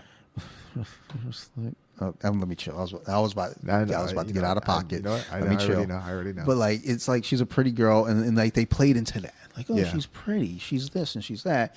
She's, an astronaut. She's smart. Give me some of that. Like, show the, and then the second one, which is even worse because it's the wedding. It's like, oh, my wedding. I'm a bridezilla. And it's like, I think the time it was made, it kind of played into, I guess, the rom-com like era too. Like, like you had a lot of rom-coms come around around that time. And so like they stylistically cater to the general view. Like when you think about it, like Good Luck Chuck also came around that same time too. And it's like, to be honest, when you look at it, it's no different from how that movie was. Yeah, I mean, right, in terms of like acting, it fit its time. Yeah, exactly. It was definitely a movie I was, but I do that with the horror movies of the early 2000s. Yeah, those horror movies of the early 2000s, they are all the same. They have all of the boxes checked, and it's like, oh, this is definitely 2001 to 2009, like for sure. You cannot deny it. Like when we did Horror Through the Decades, God, that was a fun one because I'm just sitting there like, whew. House of Wax. Like, what can I say about this one? And right now I'm doing remakes versus originals, and a lot of those remakes hit in those 2000s. So we're talking about that. Yeah, I remember like they were so similar. I remember I got House of Wax and Texas Chainsaw Massacre confused because they're practically like the same movie to me. And the thing, the funny thing about the Texas Chainsaw Massacre in 2003, I actually enjoyed. That's like one of the few remakes I was like, yeah, this is actually all right. Yeah, I'll take this. I'm not counting 13 Ghosts and House on Haunted Hill just because those are from. So in terms of like when I talk about remake, like because so they are remakes, but what I'm saying is like 13 Ghosts in 1960 versus 2001. Yeah, it's one of those things where it's like people didn't even know that was a remake. Yeah, so I didn't know it was a remake until I want to say 2005. Like. Or maybe later, it might have been like 7 that I found out. Oh, that's a remake, and I watched the original. I was like, oh, this is fun. This is cute for its time. And then, but like House of Wax, it was cute. I'll give it that. Yeah. What was it? House of Wax, Texas Chainsaw Massacre, Halloween, which I I know people hate that, but I love Rob Zombie's Halloween. His Michael Myers is the scariest one. That's a big motherfucker. You see that dude come here. You see, regular Michael Myers come your way. It's like, man, I'll blast double this bitch into a wall. You see that giant one comes like, I done fucked up. I gotta go. Like, I gotta go watch my goldfish. Like, I gotta go fucking walk my parrot. Like, I gotta get the fuck out of this bitch. But people hated it because they're like, oh, they gave him a backstory. They gave him a reason. It's like, yeah, I actually like that versus like this dude just walking around killing bitches. Like I'm gonna kill. There's like intent behind what he's doing. Yeah, like, and it is kind of still like, and even when he's grown up, it's like he's killing, but it's not even like on some like I'm a homicidal murderer. Yeah.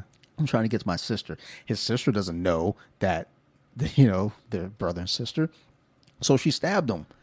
Now he's like, oh, now I gotta kill her. Fuck! I thought we was gonna be cool. We was gonna go to the park, like, but now I gotta kill her. Man, you brought up 13 Ghosts, and that I actually enjoyed that movie a lot because like you're right, it was kind of cute to me too, right? Yeah, but it shared a movie that I felt like was kind of similar. I think which one was the one Chris Hemsworth did? It was a Cabin in the Woods. Yep. Yeah. So what's weird is Cabin in the Woods is a great movie. Yeah, it is fantastic. It's meta everywhere. Yeah, and it's one movie that I can't get through. I can't either. I fall asleep about, I want to say 40 minutes in. Yeah. I don't know why. It's not bad. I only get to the part where he dies, and I'm just like, all right, well. my work here is done. Because he's really messed up with me. I started cracking up when I see his body just roll down that force field. So that's the whole thing, though, too. So it's like funny. So that and 13 Ghosts have two things in common, or one thing in common is like there has been fan outcry about doing a series. So 13 Ghosts, people want to see the Black Zodiac. They want a series. Yeah. I actually agree with that. I would like that too. And the rumors keep flying, but there's nothing confirmed. So people need to stop talking bullshit. And then with Cabin in the Woods, the chalk or the dry erase board in the back with all the shit written on there, people are like, we need more info on that board. Yeah. Like, give us a series because we got to know. Or give us a sequel, give us something. Yeah.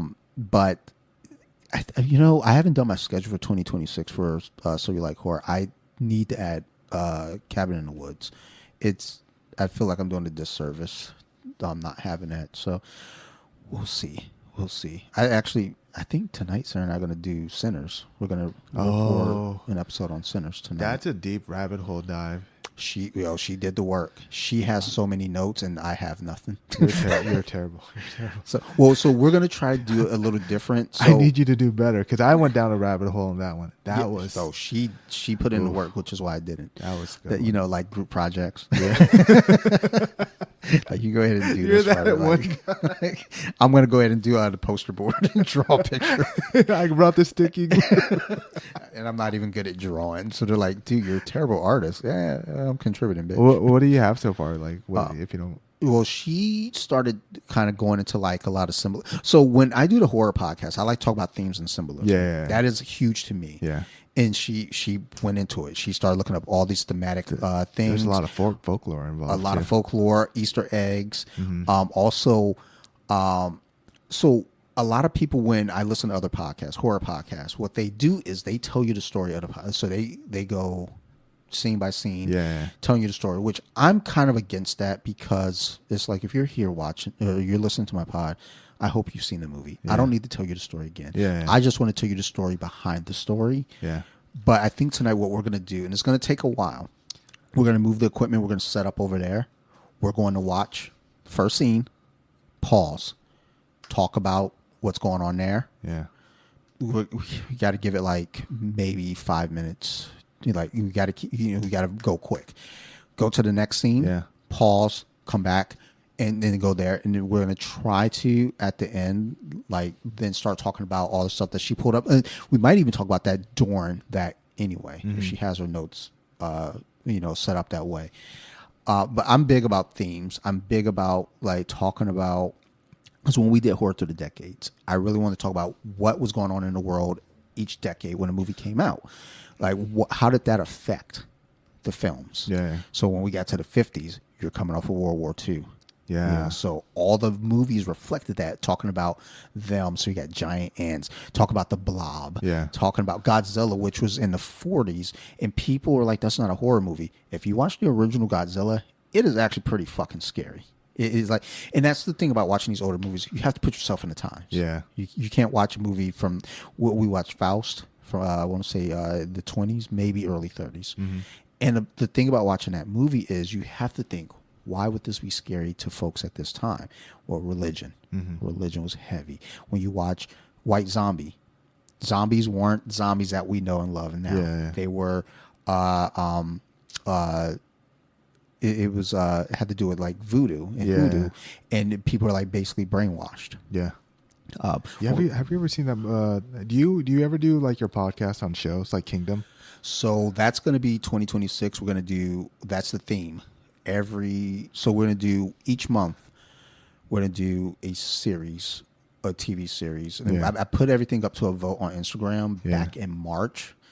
So it was supposed to be 10 episodes, or 10 series, but Lovecraft Country. Oh, that's a good one. It didn't win a vote. So I was like, why? Fuck you guys. That's a really good one. Oh yeah, that's a really good one. So I was like, I'm doing it anyway. And then there's another one.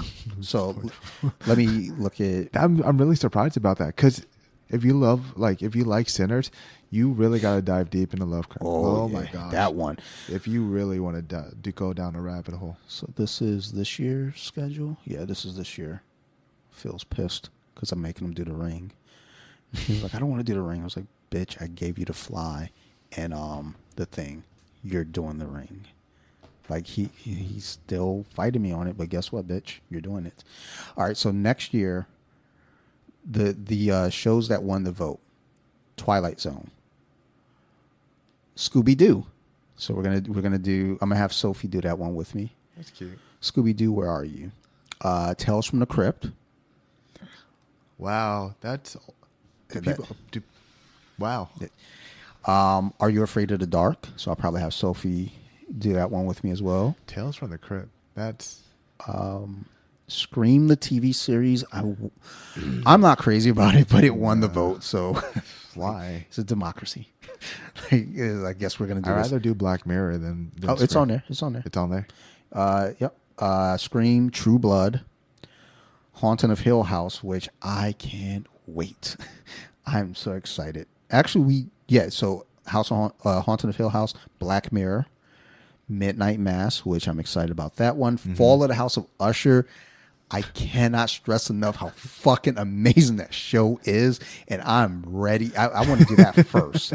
That's gonna be October 26th, but I want to do that shit right away because it is so goddamn good. There's so many fucking Edgar Allan Poe little fucking things in there.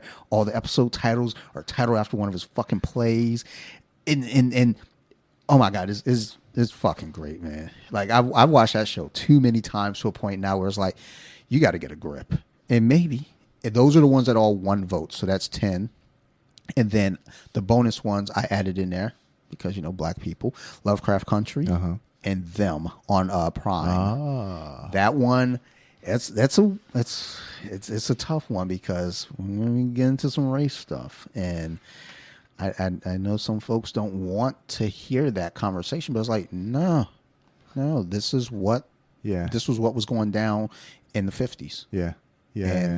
And this is a story. And same with Lovecraft Country. Also, like the first episode, like they literally they were racing for their lives in that first scene. They had to like drive out of away from a city to another one before sundown, or else they'll get lynched. Yeah, isn't that crazy? Sundown towns, That like, and the thing is, and they still got caught, and they were still in potential danger of getting.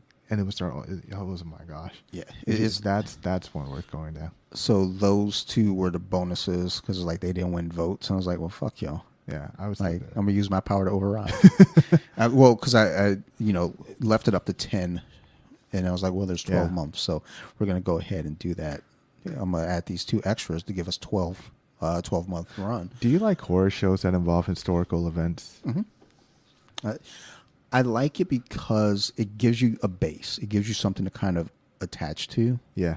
And you can say, oh, well, this is, you can now dig into it in real time. Yeah. And find out what's the real story. Like the Conjuring. Yeah. The Amityville stuff. All the Conjuring movies are based on.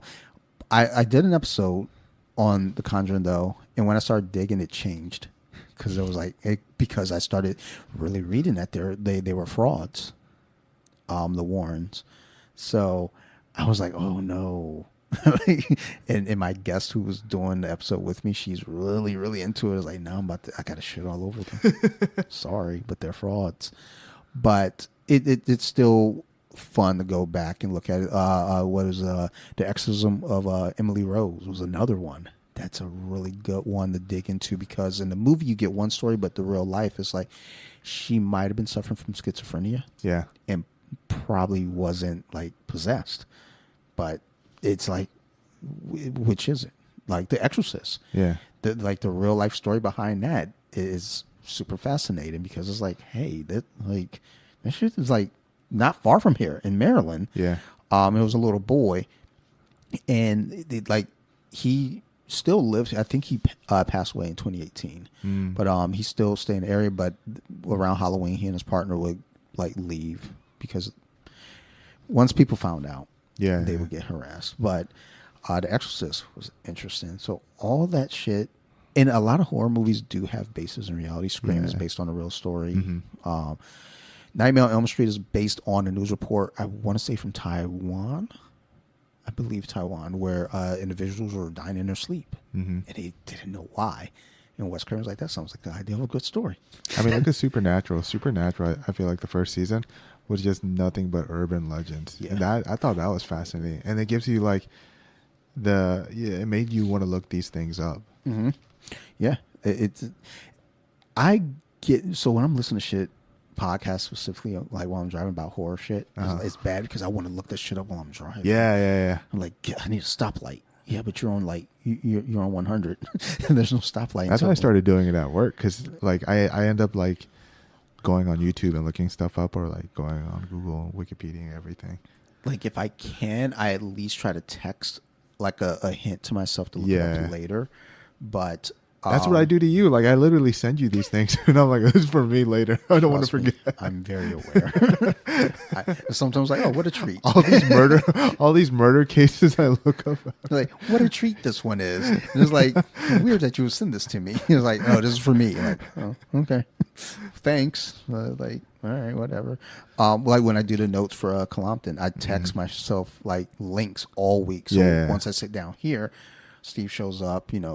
30 minutes late. Like, hey, we're going to record at 6:30, 7 o'clock. He rolls in. I'm like, okay, I'm going to start home at 6 o'clock. Yeah, and then he'll show up at 6:30. Perfect. But I'll sit down there and write all the notes I text throughout the week and links. But, like, any historical horror stuff is fun just because, like, you can start digging into that history and really finding out what was what. And then if it was really real or was it on some bullshit because again, as we were talking about Vikings, they didn't know certain things back then. So they could say, oh, so-and-so was possessed. Like, nah, they're schizophrenic. They just have a mental illness. Do you ever get into like the supernatural? Or do you ever hold on, let me rephrase that. Do you ever get intrigued by when a horror movie uses like events but then goes supernatural? Like they start like for example, what was the one about the Nazi camp that started making creatures, and they were experimenting in the bunker, and then some of those, which movie I'm talking? There's two of those. There's I'm blanking on the name. Because there's the one that was like actually not a real movie. Then they actually made it a movie. They're like, fuck it, just run with it. Yeah.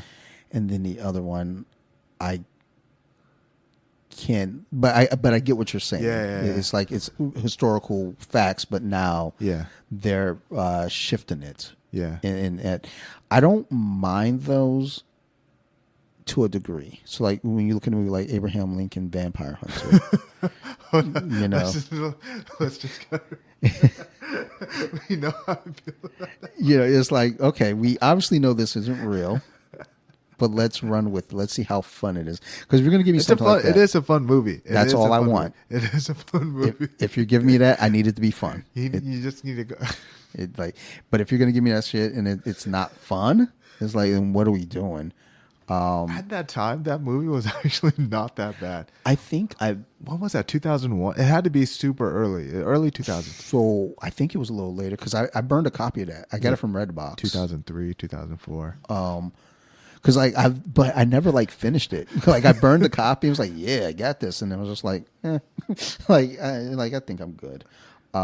Abraham Lincoln. Oh, there we go. Look, this phone be listening in. No, that's 2012. 2012? Yeah, and that felt about right because I was working at a specific job, and I remember burning copies for people, and there was somebody that was like selling bootleg copies that got mad at me. I was like, "Don't do that. You're like fucking up my business." I was like, "Oh shit, I didn't felt know like that was way earlier because I remember watching it. I was like, "Ooh, the CGI." First of all, Yikes!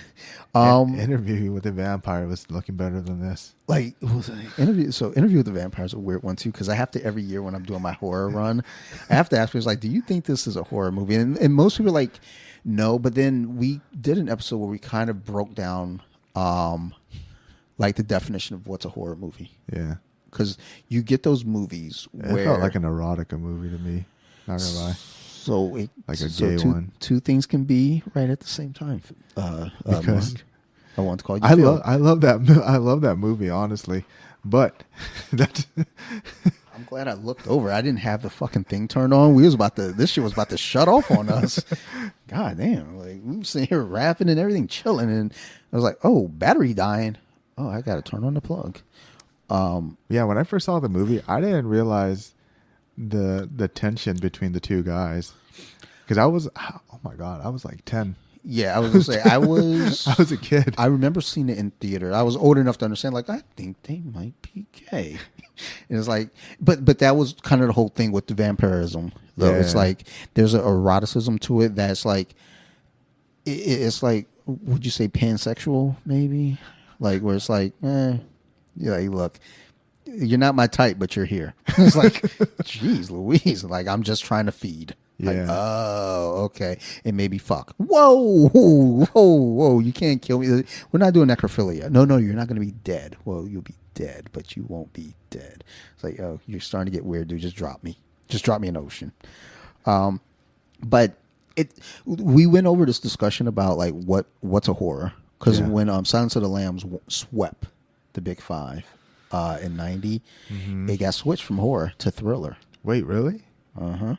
Because that one scared me. That's a fucking horror movie. That scared me. But then also when you look at certain things like Seven, people are like, that's not a horror. It's like, it is a horror, but again, two things could be right at the same time. It can also be a thriller, but it can be a horror because you think about somebody that's tracking down people and killing them based on the 7 deadly sins, and they're very patient. They're doing it over a year, and they have the presence of mind to shift gears because, hey, the cops are onto me. Yeah. So now I gotta go. And we just talked about this earlier because we were talking about Gwyneth Paltrow because I guess that Coldplay shit that just went down, the company, I don't know if it's real or not, but they hired her as a spokesperson. And what did Sarah say? She was like, "This can't be real." She was like, "I don't think most people know who Gwyneth Paltrow is anyway." I was like, because she was talking about whatever the fucking goop thing that she sells, and I was like, I mean, I think most people would notice she's the brawl from Seven with the head in a box. She was like, "Well, I mean, she's done more than that." I was like, I mean, she was a little shorter afterwards. So now that we're talking about Seven, would you consider Zodiac? I would. You would? Mm-hmm. Really? Because I mean, again, it has elements of fear, and terror. It's just, well, I look at those things when I think about what's a horror, because if it can elicit a reaction in that way, and I hate when people say, "Oh, well, that movie's not even that scary. It didn't scare me." Yeah. It's like, so we're not talking about just jump scare, which is the initial Correct. reaction everyone wants. Correct. Right? I'm like, when I watch a horror movie, I want to think about that shit in the middle of the night and lock my doors. Yep. Like the movie that, like, it leaves an impression. Mm-hmm. One of the movies that scares me the most is called Hell House LLC. It's a found footage movie, and I can't explain why it scares me.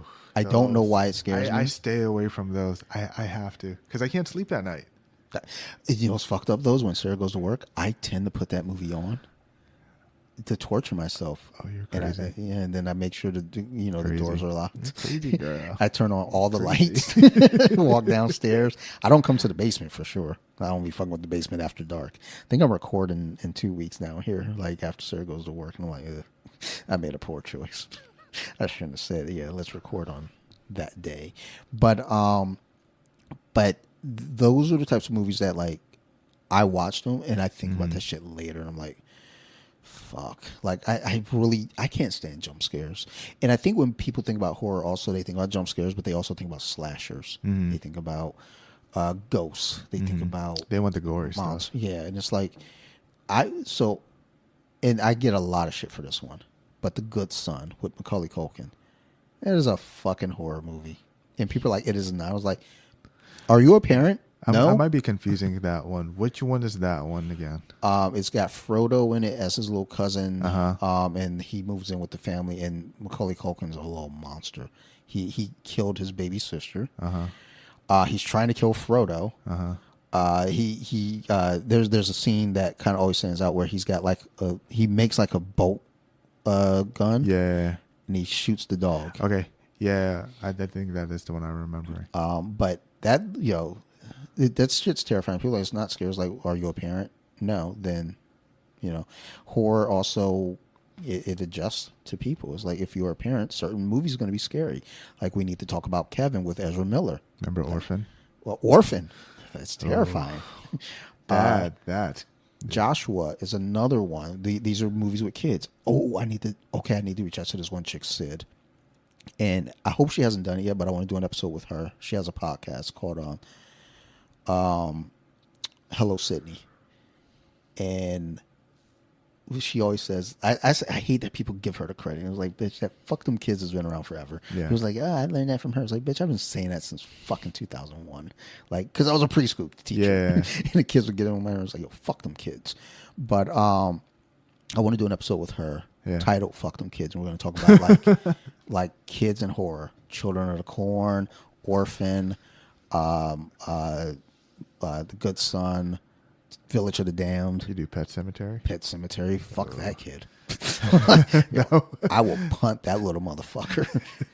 Like, yeah, that didn't win the vote because that was up for the remake versus original vote, and it didn't win. I think people didn't like the remake, so they're like, we don't want to ever hear about it again. I'm like, damn. Well, I'll do a Pet Cemetery episode. I think Carrie didn't win because people didn't like the remake, and I get it. That's one of my favorite movies. The original, right? Original is one of my favorites. I'm with you on that one. Well, the remake, it broke my heart because I'm a big Julianne Moore fan. Yeah. I love her. Same. And then Chloe Grace Moretz, who was playing Carrie, I was Yeah. like, I'm a fan of her. Yeah. And I watched the movie and it just felt flat. It did. I was It like, did. I agree. So it had that 2000s teenage angst. Yeah. So even though this was like in the 2010s, but it kind of was pulling from the 2000s teenage angst. Yeah. So it was doing too much in that department, but also just felt flat. It was super flat. I agree. I remember watching the original, and I could feel the tension of the stress she was getting from school and at home. In this one, I didn't really get an impression until the blood came like spilled on her, and even then, it was kind of like. Or then it went CGI effects, and I was like, oh, let's do all this weird shit. I'm like, ugh. I feel like the promo for the remake was way better. Oh, for sure. When they started like pranking people, and I enjoyed that a lot. So, like that whoever that actress was, she did a way better job than the movie. Like now as we're talking about horror movies, like I got to start making it because when I do the theme, I do 2 episodes per month. Yeah. And I have those 12 episodes, but now I got to do the movies now that are going to fill in for the other. So now I'm like, shit, we got to do. I think I moved Carrie off 2025 because we put Sinners in. That's a better choice. Because I don't like this. I really didn't like that Carrie. Well, no. I'm talking about the original. The original? Do the Original, Carrie. yes. I'm going to do Red State.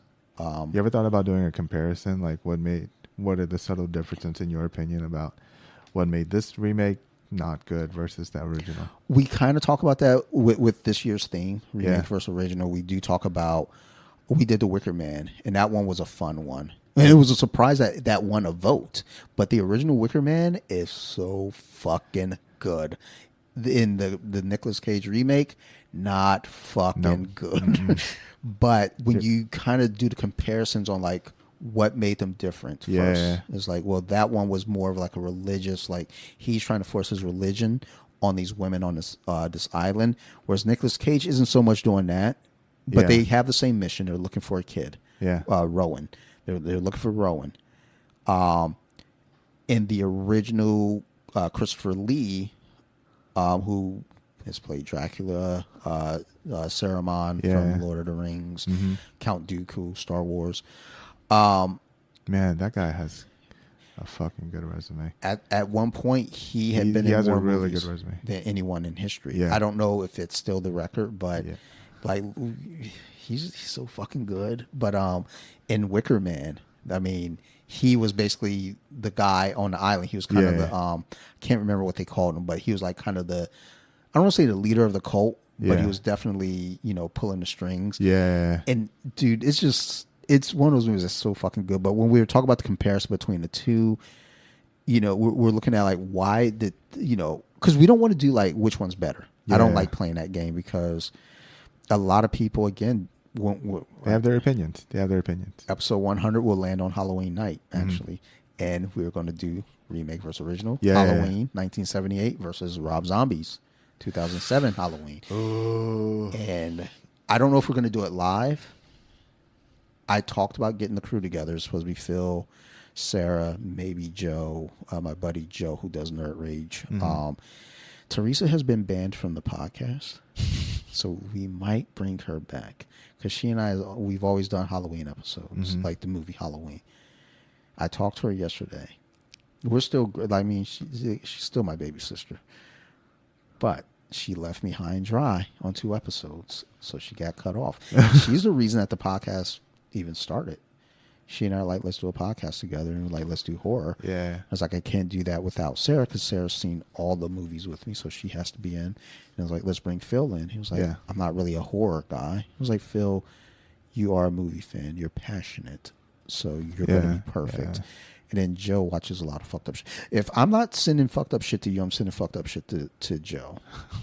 And both of you are Asian. It's just like, I feel like that's the default. It was like, hey, when you get some fucked up shit to send someone, send it to the Asian guy. Like, it's all right. Like, take it. Someone's getting decapitated, send it to the Asian guy. Like, real no, he doesn't send me stuff like that. Like, oh no, he gets those videos. And like, whenever he sends me some shit, I'm like, I can't open this right now because I don't even know what it might be. And then I'll open it. It's just a compilation of people falling horrifically and breaking shit and limbs bending the wrong way. I'm just like, yo, you're a horrible human. Then I find one to send him. I was like, all right. You know what's crazy? Like I guess recently I came across, my algorithms decided to just do that.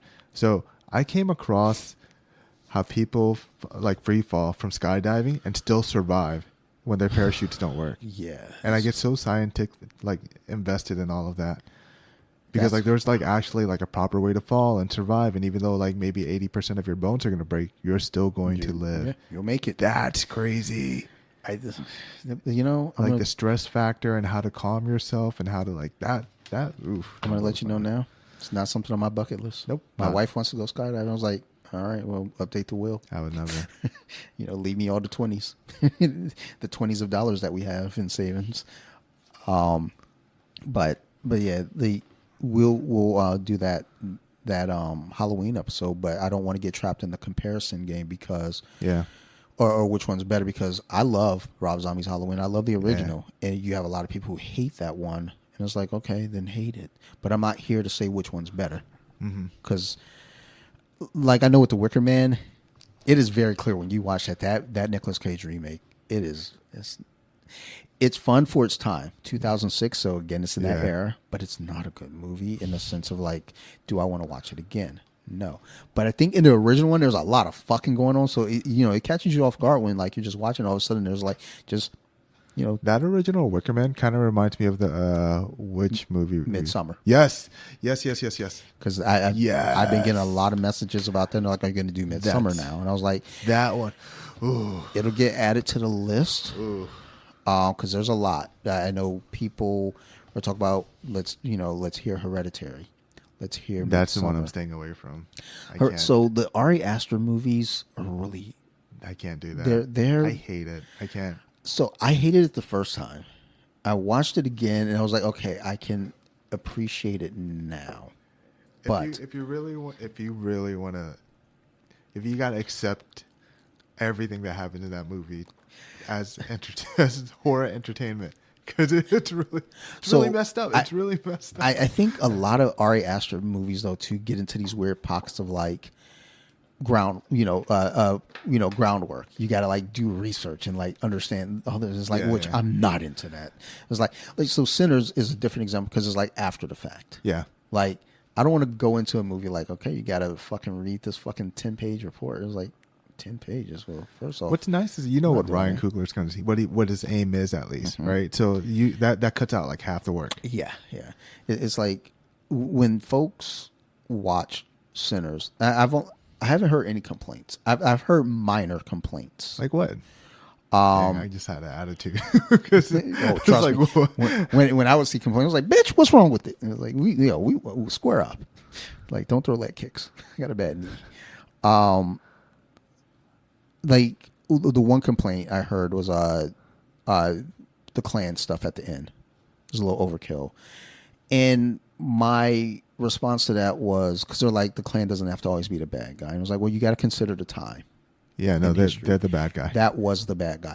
If that movie was done in 1994, maybe it's overkill using the Klan, unless the movie is specifically about the Klan. Like you don't need to use the Klan, and I mean you could, but you don't have to. Yeah, because there's so many other like things that you can go with. But for that era, that makes sense, and it's like then you have to also think too. It's like, well, you have to also look at the idea that this man sold these two black men this property. He has ties to the Klan. Do you think they're not going to come back? And if they don't address that in the story, that is a plot hole that has been left open. That will get people riled up.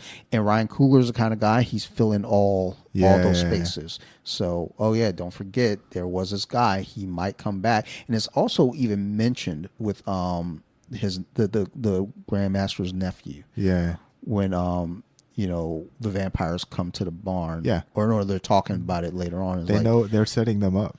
Yeah, they're like, you're going to get set up. They're coming back, So, I mean, that part of the story is already out there now. Yeah. So, but that's the only, and that was a minor complaint. They still enjoyed the movie. Because I heard it from two different people, and they still enjoyed the movie. They just felt like that was a little overkill. I was like, maybe. I can see from your perspective that maybe it is, but it kind of like cuts like the loose end, right? You know what I mean? Like the original bad guy or the antagonist already got, but you don't want to leave that hanging because then it's like what's going to happen later. I mean, it's just basically also Smoke gets it kind of leads up to what happens to him anyway, which is kind of like peaceful after all. Correct. Yeah, so that's another way to tie that up. Because I mean, the whole movie, there's already tension between white people and black people, right? So it's a way that he has closure for the way he's going out.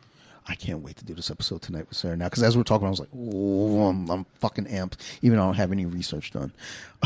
Shame on you. Honestly. No, I do have some notes that I just have to kind of cross-reference them. Because again, like I said, I like to talk about themes. I love like breaking down themes and why certain things work in the movie. One of the things I do like is the young lady. She voices Spider-Gwen. She's Hawkeye or Kate Bishop in the Hawkeye series. Haley Steinfeld. Yeah. She nailed that role. Like, yeah. Like when she was talking to Smoke at the house, he was like, "I'll get one of these bitches to drag you." I was like, "Bitch, do it. I'll fuck them up too. You taught me how to fight." And then when Cornbread said something to her, he goes, "Oh, get the fuck out of my face!" Oh no, it wasn't Cornbread. It was the little cousin. Yeah. He tried to like stop. I was like, "Boy, if you don't get the fuck up out of my face," I was like, "Yo, I fucking love her." Nailed it. She nailed it. Like she's fucking great. So then we had to look her up. I was like, "Let me look up her history." Yeah. And yep. She Ryan Coogler wrote that in. Like I think her grandfather or great grandfather is black. There's a term for people of mixed race. of mixed. Oh my god, what is it? I know the term. Doesn't it start with like a P or something? Let's pause. White passing is what the term was for her when they're mixed. Yes. So that's why, but they don't explain that in the movie. Like, cause like really, when you look at Haley Steinfeld, she looks straight. She looks straight white. Yeah. Well, but in reality, her great grandfather she's is black and Filipino. Yeah, and it's like, oh, hey. like, look at that. Let's make some fucking noise for that. like we see y'all. But I feel like a little bit you can kind of see, like, because when you see her in other stuff, she's passing, but you look here, she's got a little tint to her. Yeah, I don't know if that's done with makeup or it's that attitude. But like, the attitude, attitude came out. I love that attitude. Like, when she was like, "Boy, if you can get the fuck up out of my face," I was like, "Oh my god!" Like, why are my pants getting tighter? Sarah was like, he was like, "You need to calm down." I was like, "Tell her to calm down." like I'm enjoying this movie right now. But yeah, like I have some notes. I know we gotta shut up because you got this one later on. Yeah, I gotta chill. But I agree. It was a good movie. It was fucking good. And it's wrapped up. It's done. But I think the studio was trying to force a sequel. And Ryan Coogler's like, no, the story was written the way it was written. But I think the studio is going to do what they did with Nightmare on Elm Street and Halloween. They need a nod because I think it's perfect leaving it alone. I agree. Because everyone gets. What are you gonna do? You're gonna look after like what Stack does next. So and really, it's like we don't need that. Ain't no one. We don't need it. You could already tell from when he met his nephew, like his cousin. Yeah. Like, I'm enjoying my life. I might live this out for how long? You know. Yeah. It was like, we can prolong it. It was like, no, I'm good. You know, and then, they kind of wrapped it up with a bow and left it. And it's like, just leave it. But studios get greedy. The ending was real nice. And they want, like, when Nightmare on Elm Street ended, they're like, we're good. And the studio was like, yeah, well, we're going to make a sequel. And Wes Craven was like, I didn't intend for there to be sequels. Yeah. So, and we saw what we got. He did write number 3, which was one of my favorite movies as a kid, which is probably not appropriate, but it's all right. And then he did Wes Craven's New Nightmare in 94. That's a good, But other than that, it's like all those other Nightmare on Elm Street movies are all trash because people are trying to do something that shouldn't be done. Yeah. And each time Wes Craven touched the Freddy Krueger project, he made Freddy scary. Yeah. Like, whereas all these other ones made him a fucking pop icon and a punchline. It's like, yo, he's a fucking child molester and he's on lunchboxes. Like, fucking stop. Like, he's a bad guy. You guys are like, hey, like, my kid has a Freddy Krueger lunchbox. Like, okay, you fucking goon. I hate people so much. All right, let's chill. Let's chill. Because, all right. Yeah, we got off topic. Yeah, jiu-jitsu. But yeah, I guess like really, when it comes to jiu-jitsu, I talked to my so dead already. We went down. trying to bring it back. How are you gonna bring that back? I got this. Just let me cook. I got this. Right? Watch this. Like, surprise, motherfucker! I got this under control. So, like. My therapist is now life coaching, so it's not therapy per se.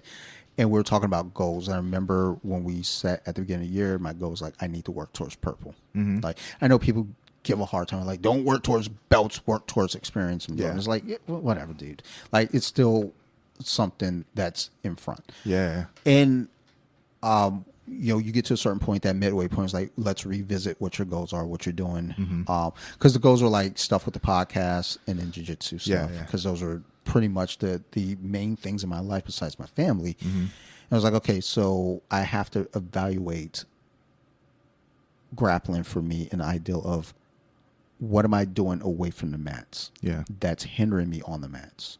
And it was like, a big part of it is my sleep patterns are so bad. Like this past 2-week run, 3 weeks, I've been averaging 4 hours per night. So I told us, like, look, the first step of like trying to figure this out, let's move it. Let's try to get 6 hours per night. Yeah. And I've done great this week. 6 hours on average roughly. Like I had one night it was like 5.5, but the others, 6, just over 6. And then last night, I want to say it was 7 hours. But it's the weekend, so whatever. Yeah. But, and then nutrition, eating better. One thing I used to do before training, days before training, is like I would eat a restricted diet. I would fast because of having a colostomy. So I have to like make sure my stomach's okay. And I hadn't been doing that. So now it's like, all right, sleep better, eat better. Mm-hmm. And I come down here, I work out. I didn't work out this week because it was like sometimes I'll take like a week after like doing a long run. I was like, okay, let's chill. But now it's back on next week. But basically working out in a way that's going to benefit me on the mat. Yeah. So that's what I'm looking at just with the rest of the years. Like just whatever I can do away from the mat to kind of get me on the mat more, or at least be like more there on the mat. I got to talk to Jose because he lives right there. Like, let me see what nights he goes to Serena Park because I heard he hasn't been there in a while. So no, he's been going to the Masters camp. Yeah. Like, but if I can get Sarah to drop Sophie and I off at the gym, then ride back with him, it's like, okay, at least giving us one of those nights, like a Tuesday night. I would say try the Thursday night but yeah, I don't know. He might even be doing Amanda Riggs' class. Mm-hmm. Yeah, I would talk to him. Just because, like, I'm thinking about, let's like, what other ways can I get on the mat? Because we only have the one car, so if Sarah's going to work, I could have used the work van if I didn't fuck that up back in January. Because, like, I didn't realize I was going 80, and it flagged me on the camera, the van camera, and I get a text from my manager on like that following Tuesday or Wednesday. Yeah. Like, because it was MLK Day, so I was like, I'm out. But I think I trained that day maybe, and I had a different vehicle while mine was in the shop. She goes, "Were you out in Jessup on this date?" And I was like, "Yeah, you got clocked going at 85." I was like, "Fuck." So I texted her back. I was like, "Am I getting written up or something?" She didn't respond, so I was like, "All right, then fuck off. What the fuck we doing?" Fuck, you text me with fucking bullshit. Get on my face, woman. Nah, I didn't say that. But I was thinking it for sure. I was like, get on my face. Fuck you think you talking to? I ain't one of your little playmates. But I don't know how we got here, Mark. But I fucked that up. I could have been using the work van to go training.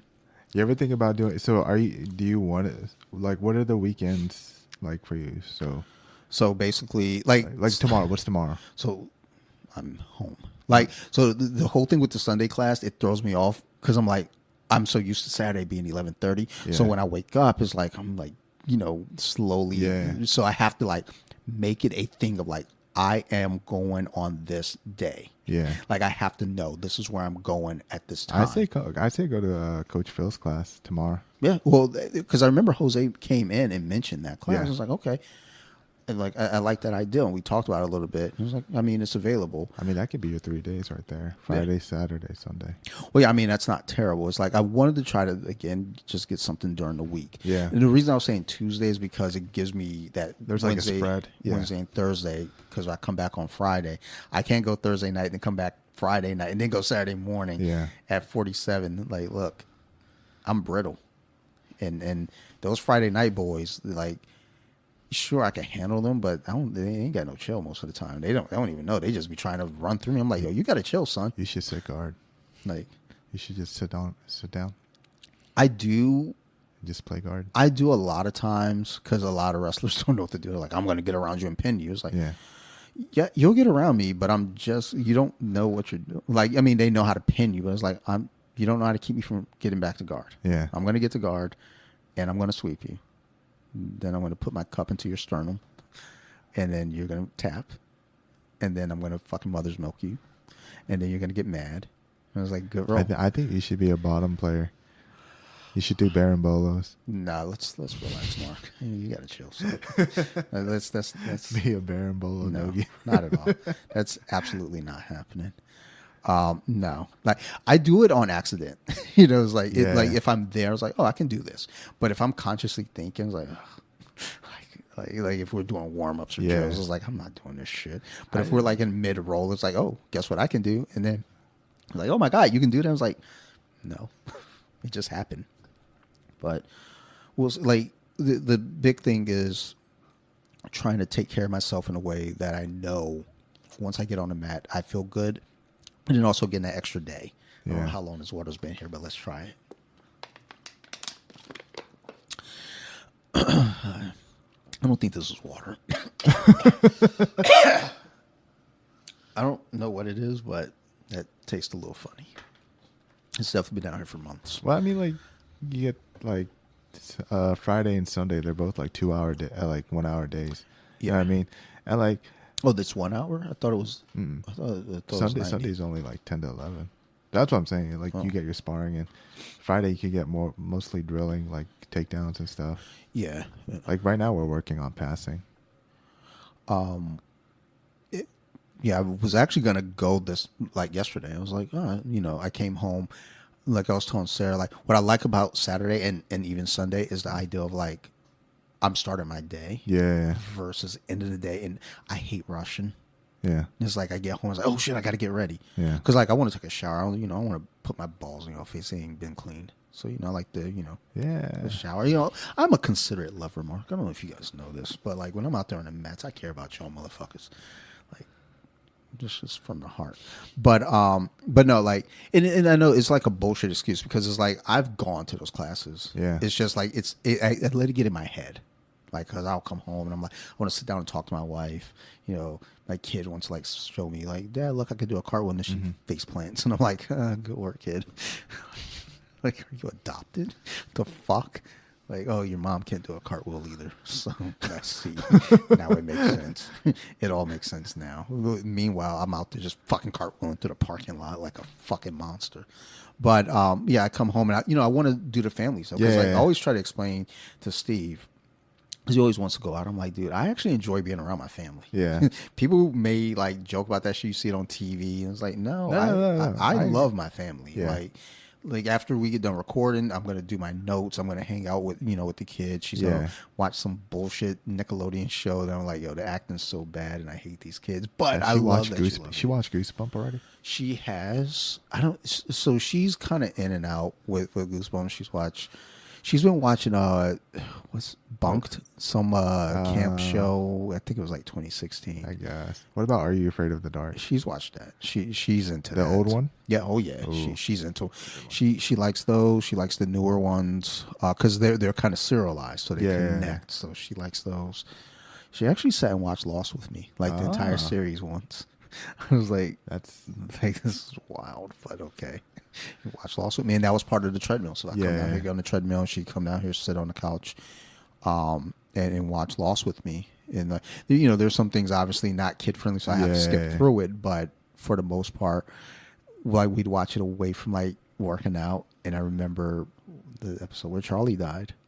I had to stop before like the episode started. I was like, I'm gonna let you know now.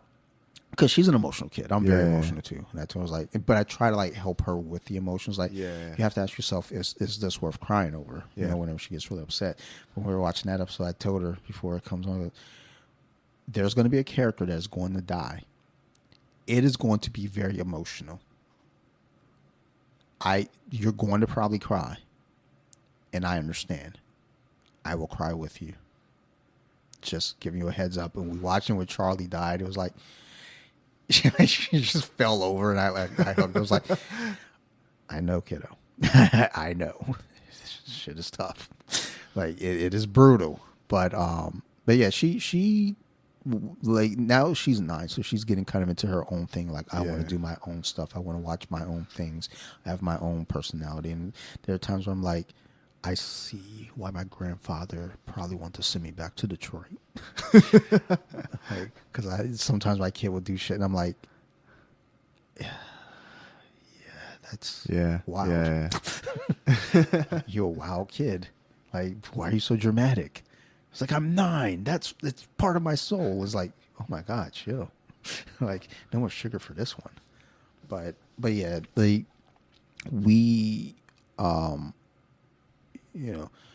we're going to try to figure something out. Because like I said, I want to do something during the week. I want to do a class during the week. It's just really the vehicle thing, but also because like every so often she might have a Tuesday night off, and like the thing that I hate is like let me go to one, Yeah. and not come back. It's like, and there's stuff to be gained. You ever think about like maybe the I early? have not. Oh, the way earlier classes. I absolutely have. Well, she's not even home. Like When did she come? she gets home, but well, right now she's working nearby, so she gets home about 6:30. Oh, yeah. Then never mind. But other than that, she's usually home about 7, Yeah. 7:15, just in time for me to get out the door Yeah. myself. Because I've done the early classes when with my previous job. It was like she'd get home at a time where I was like, okay, or if it's a night that she didn't work, I was like, okay, well, I'm gonna go to this morning class. I did it once. I was like, everybody had a turn. I was like a doorknob. Everybody got a turn. I got choked in every different way. Yeah. I didn't even know what was going on. I don't even know if I was awake yet. I was getting triangled in ways I never knew were possible. I was like, oh my God. Like, this guy triangled me? Like, that's not okay. So I was like, you know what? Maybe I'm not built for this early morning shit. But I like those midday, Yeah. like the Elk Ridge 11:30 classes. I love that shit. When Severna Park used to have the 11 o'clock class, that was like my regular. I was like, Yeah. I'm going to be here. And then the Friday night started becoming my thing. Yeah. And I don't know why it got in my head that it was just like I feel rushed. Yeah. And now every Thursday, I'm like, I'm gonna go. And then Friday gets there, and I'm like, fuck. I get home at 4:30, and it's like, God, like, I don't want to fucking rush around to do this. And then it's like, just fucking get out. Because also the thing too is like, once I rush to get there, Yeah. I gotta rush out the door because I gotta get home because we're That's about to certain time. record. Yeah. Like, well, yeah, I gotta eat. Well, I don't even eat until after we record because it's like I get home, sit down with Steve, do Colompton, and as soon as he leaves, it's usually midnight. Yeah. And then I'm like, all right, let me go ahead and eat dinner. And I was like, oh, cool. What did we have last night? Drumsticks, like barbecue drumsticks. And Sarah's like, did you put the food away last night? Well, no, I ate it all because I didn't want to I didn't know how to put the drumsticks away, so I just ate them. She was like, you could have just put the whole tray in the refrigerator. I was like, I didn't see where it would fit, so I just ate all the food. It's like, what is wrong with you? I'm adopted. I don't fucking know. What is wrong with you? You chose me. You're not a good decision maker. I knew I should have ran. But yeah, like either way, I'm looking at like just moving forward. It's like I have to. Yeah. Plus, I just renewed, so it's like I can't sit here and dick around anymore. I got to actually we're doing this. We got to make it worth it. We got to make it matter. Even when I go on Saturdays, even though today was kind of a weird day, you still got to make those rounds count. Yeah. Like you got to make the drilling count. And that's what I try to do. When I'm in there, I'm trying to absorb. I record everything so that way I can come back and look at it. I think my Google Drive is full, so I got to transport a bunch of it to the computer now. But I look at it like whatever I can take in and absorb and try to build off of something. So like when I was working with Mahoney doing a knee cut, I've now made that part of what I do now. It's like it's just automatic. The Kimura stuff, it's automatic. Anything that we're learning, it's like I have to like look at it often enough and then put it into practice. That's how anything works. But when I'm looking at things, it's like people are like, "Oh, you're recording. What do you do with it though? Do you do anything with it?" It's like, yeah, I do go back, except for those CH rounds, because it's just so bad. It's like there's no offense. It's just CH just thrashing me. And I'm like, now I get a text from her like, "Yo, can you send me those videos?" Like, fuck you. Like, why do you want those videos? Like, you're gonna post this all over the internet. Actually, I was talking to Devin today about recording. I need to talk to CH as well because I want to have him on. Because I don't know shit about him. I don't know the story, so I want to have him come on and talk. It's like, sit up on the microphone too. Don't sit back. Because Ronnie and Navarro, they just be way back here talking. Oh no. Like, no, y'all got to get up on that thing. Like, get in it. So, and CH, his voice is booming. So it's like, I got a feeling we're gonna probably have to turn the microphones down. Like with Maryland Phil, when Phil's here recording, it's like, bah. He's like, all right. He's like, he was like, I'm sorry. My voice carries. I was like, it's all right, Phil. I'm just gonna turn you down a few. Like everybody's at a 7. I'm gonna put you at a 3. It's all right. But all in all, I'm happy to do more jiu-jitsu. I need to get better. And I told you, we bring it back. Yeah, we bring it back, Mark. So just let me cook. We got this. I'm a maestro at this. I've been doing this for 5 years now, so I know how to bring it back to base. And yeah, again, as I open up talking about doing this for 5 years, the podcast has been getting in this weird pocket where I'm getting like interview requests and stuff, and I'm not a good interviewer, says my grandma. So fucked up shit. Like, yay, they adopted me. I'm so happy. And then they're like, yo, you're a terrible interviewer. I was like, yo, what the fuck? I'm 12. Like, why would you say that? Just trust me in the future. But I want to get more to shit like this. Just talking with my friends and having fun. Just talking shit. I mean, that's how originally when you started it. Yeah. I was like, all right, we'll talk about whatever. Like the first, you were episode 1. My friend Angelina and her husband were episode 2. And I remember asking, I was like, who's your favorite Spice Girl? It was like if you had to pick a Spice Girl to have on your side in a bar fight, who would it be?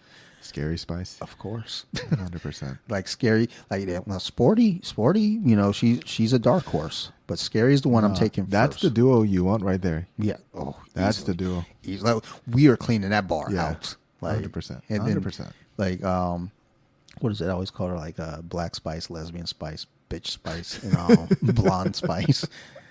And then the one Ginger, still ginger. And then I was like, and then Redhead Spice. And I was like that's fucked up. The one time you could actually fucking punch down, and you actually was like, no, she's a redhead. I was like, isn't that her name? Redhead Spice? Like, no, it's Ginger Spice. I was like, that's fucked up to say. That's horrible. Why would you say that about her?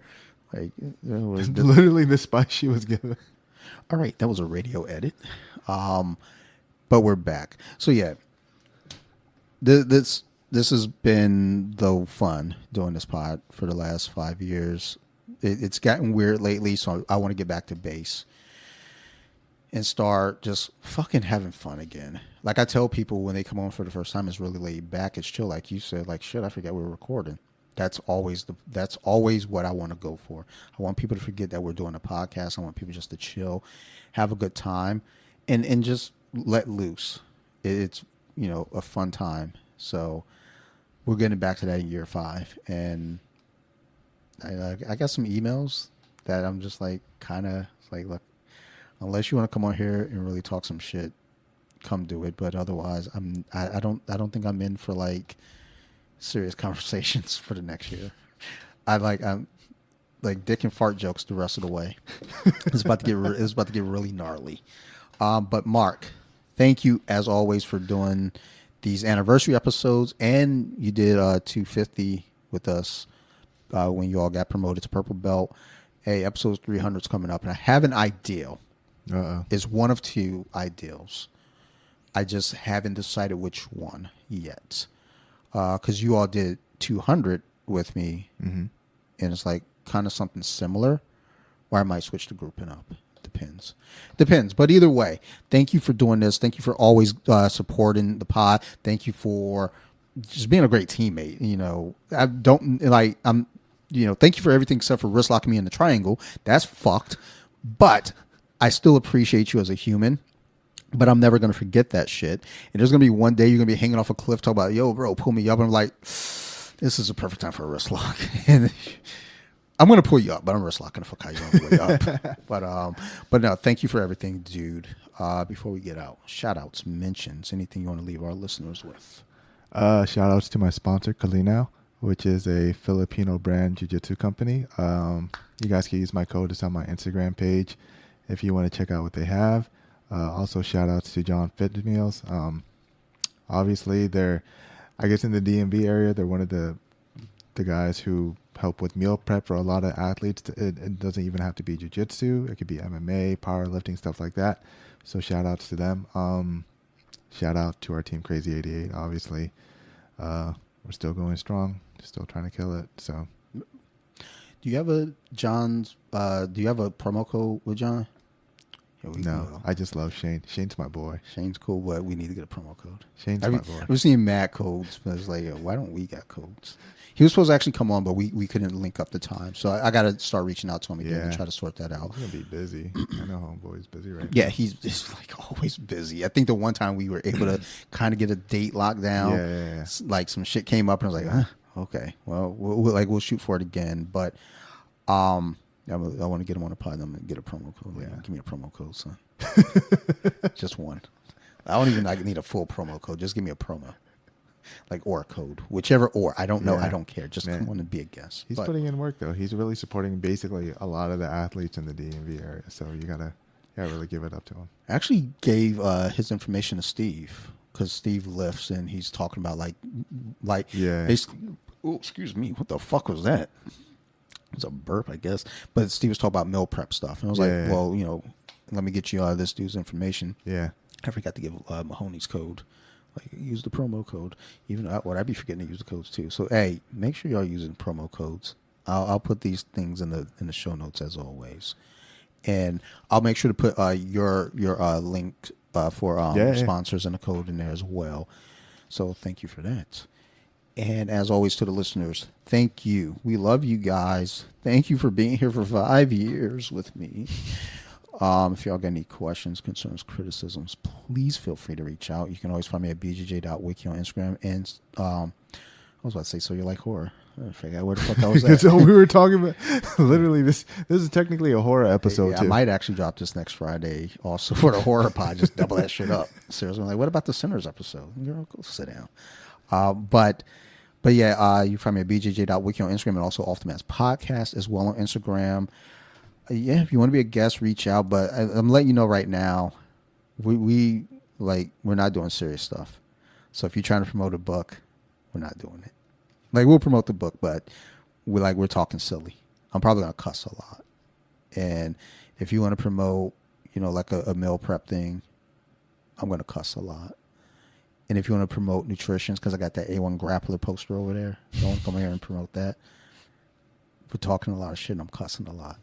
But I definitely want to have you folks on. So feel free to reach out. We love you all. I want to give a big shout out to Nerd Rage Radio, Bobby, Chris, Joe, Marilyn Phil, Farrell, Ricky Ticky, Chucky O, all the guys over there. Thank you. Are those actual names? Yeah. He was like, is this you having a stroke? Like, what is wrong with him? He's just saying things right now. I thought you did like a hocus pocus spell for a second. Yeah, I mean, I think Chris is like the only one who actually uses like real name, like Chris Pinkerton. I don't even know what Ricky Tiki. Yeah, because his name is Ricky. His grandma called him Ricky Tiki. And then, like, when he came down to Baltimore to visit, he got drunk and fell over. And Bobby started calling him Ricky Tiki Timber. So that's a Disney Channel spell right there. But shout out to all those guys. If it wasn't for Nerd Rage, I wouldn't be doing a podcast. So thank you to them. I want to also shout out my other podcast, So You Like Horror. We talked a lot about horror on this episode in that second hour. So definitely go check it out. By the time you hear this episode, this Sinners episode would have already hit, because that's going to drop on August 1st, and this is coming out August 4th. So you know how we do this, right? We're breaking the fourth wall.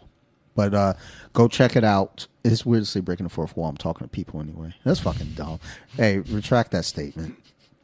But go check that podcast out. So You Like Horror. You can find it on Instagram. Well, you can find the Instagram page where all the words separated by underscores. You can find a podcast anywhere you listen to podcasts, whether it be Apple Podcasts, Spotify. What was that other one? Deezer? I don't know. I thought it was a porn site at first. I was like, oh no, that's podcasting. Whew. Glad I didn't want to get promoted there. That would have been weird. But go check out the pod. And last but not least, I want to do a big shout out here for my teammate, Coach Mark Rollamas. He's still saying it wrong, everyone. I don't give a fuck. It's like 10 years of friendship. Dude, like, lucky I even knew it started with an R. Like, I was just making shit up at one point. I was like, He's still making like Mark Flores? I was like, what? He's Filipino. I know like 3 Filipinos with Flores last name. 10 years, everyone. He still can't get it right. Dude, I didn't even spell my fucking name correct until I was 13. So you think I'm going to learn someone else's name? Like, fucking relax. Not gonna lie, when people call you Jake, I'm like, who? Dude, who you telling? Like, who you? When I hear Jake, when I have guests come on the podcast and I'm like, yo, what's up? Yo, it's Dante. And then like, well, thanks for having me on, Jake. I'm like, like, really? Like, y'all just didn't even listen to me. Okay. So, no, trust me. Like, Chrissy was doing that in the beginning. Just Jake? called me Jake, and I was really confused. I was like, who the fuck is Jake? And Leif would do it too. Like, I'd show up and I'd hear him like, what's up, Jake? And I was like, who the fuck is this guy talking? Oh, shit, that's me. I'm gonna lie. I've never had any Jake friends, so you would be my first. My family calls me Jake. I had like maybe like 18 Dantes when I was growing up, because you know where I grew up. So Black people. I like Dante. All spelled different. like with some extra letters, even accent marks. I know. One of the worst ones I got was Dauntae. Nah, they gotta chill. Nah. Nah. Dontae. Nah, they And then there was the regular one. too much. Doing too much. Stop. It's Dante. That's the actual phonetic way to spell it. Dante. Oh, It's no. Italian. It's Italian. Relax. Put that accent mark on there too. But yeah, thank you for always doing the anniversary episode, especially. And I'll kick the ideal of 300 to you after we wrap up, and then you know what it is, listeners. We love you guys. Thank you for listening. You know what it is. You guys keep listening, and we're gonna definitely keep making these shows. Thank you, everybody. Arrivederci. Ciao. Girl, you're not Italian. Turn the shit off now. I know Italian. I It know was like Italian. Dante's Italian. I know Italian. Fuck off. Bye, y'all.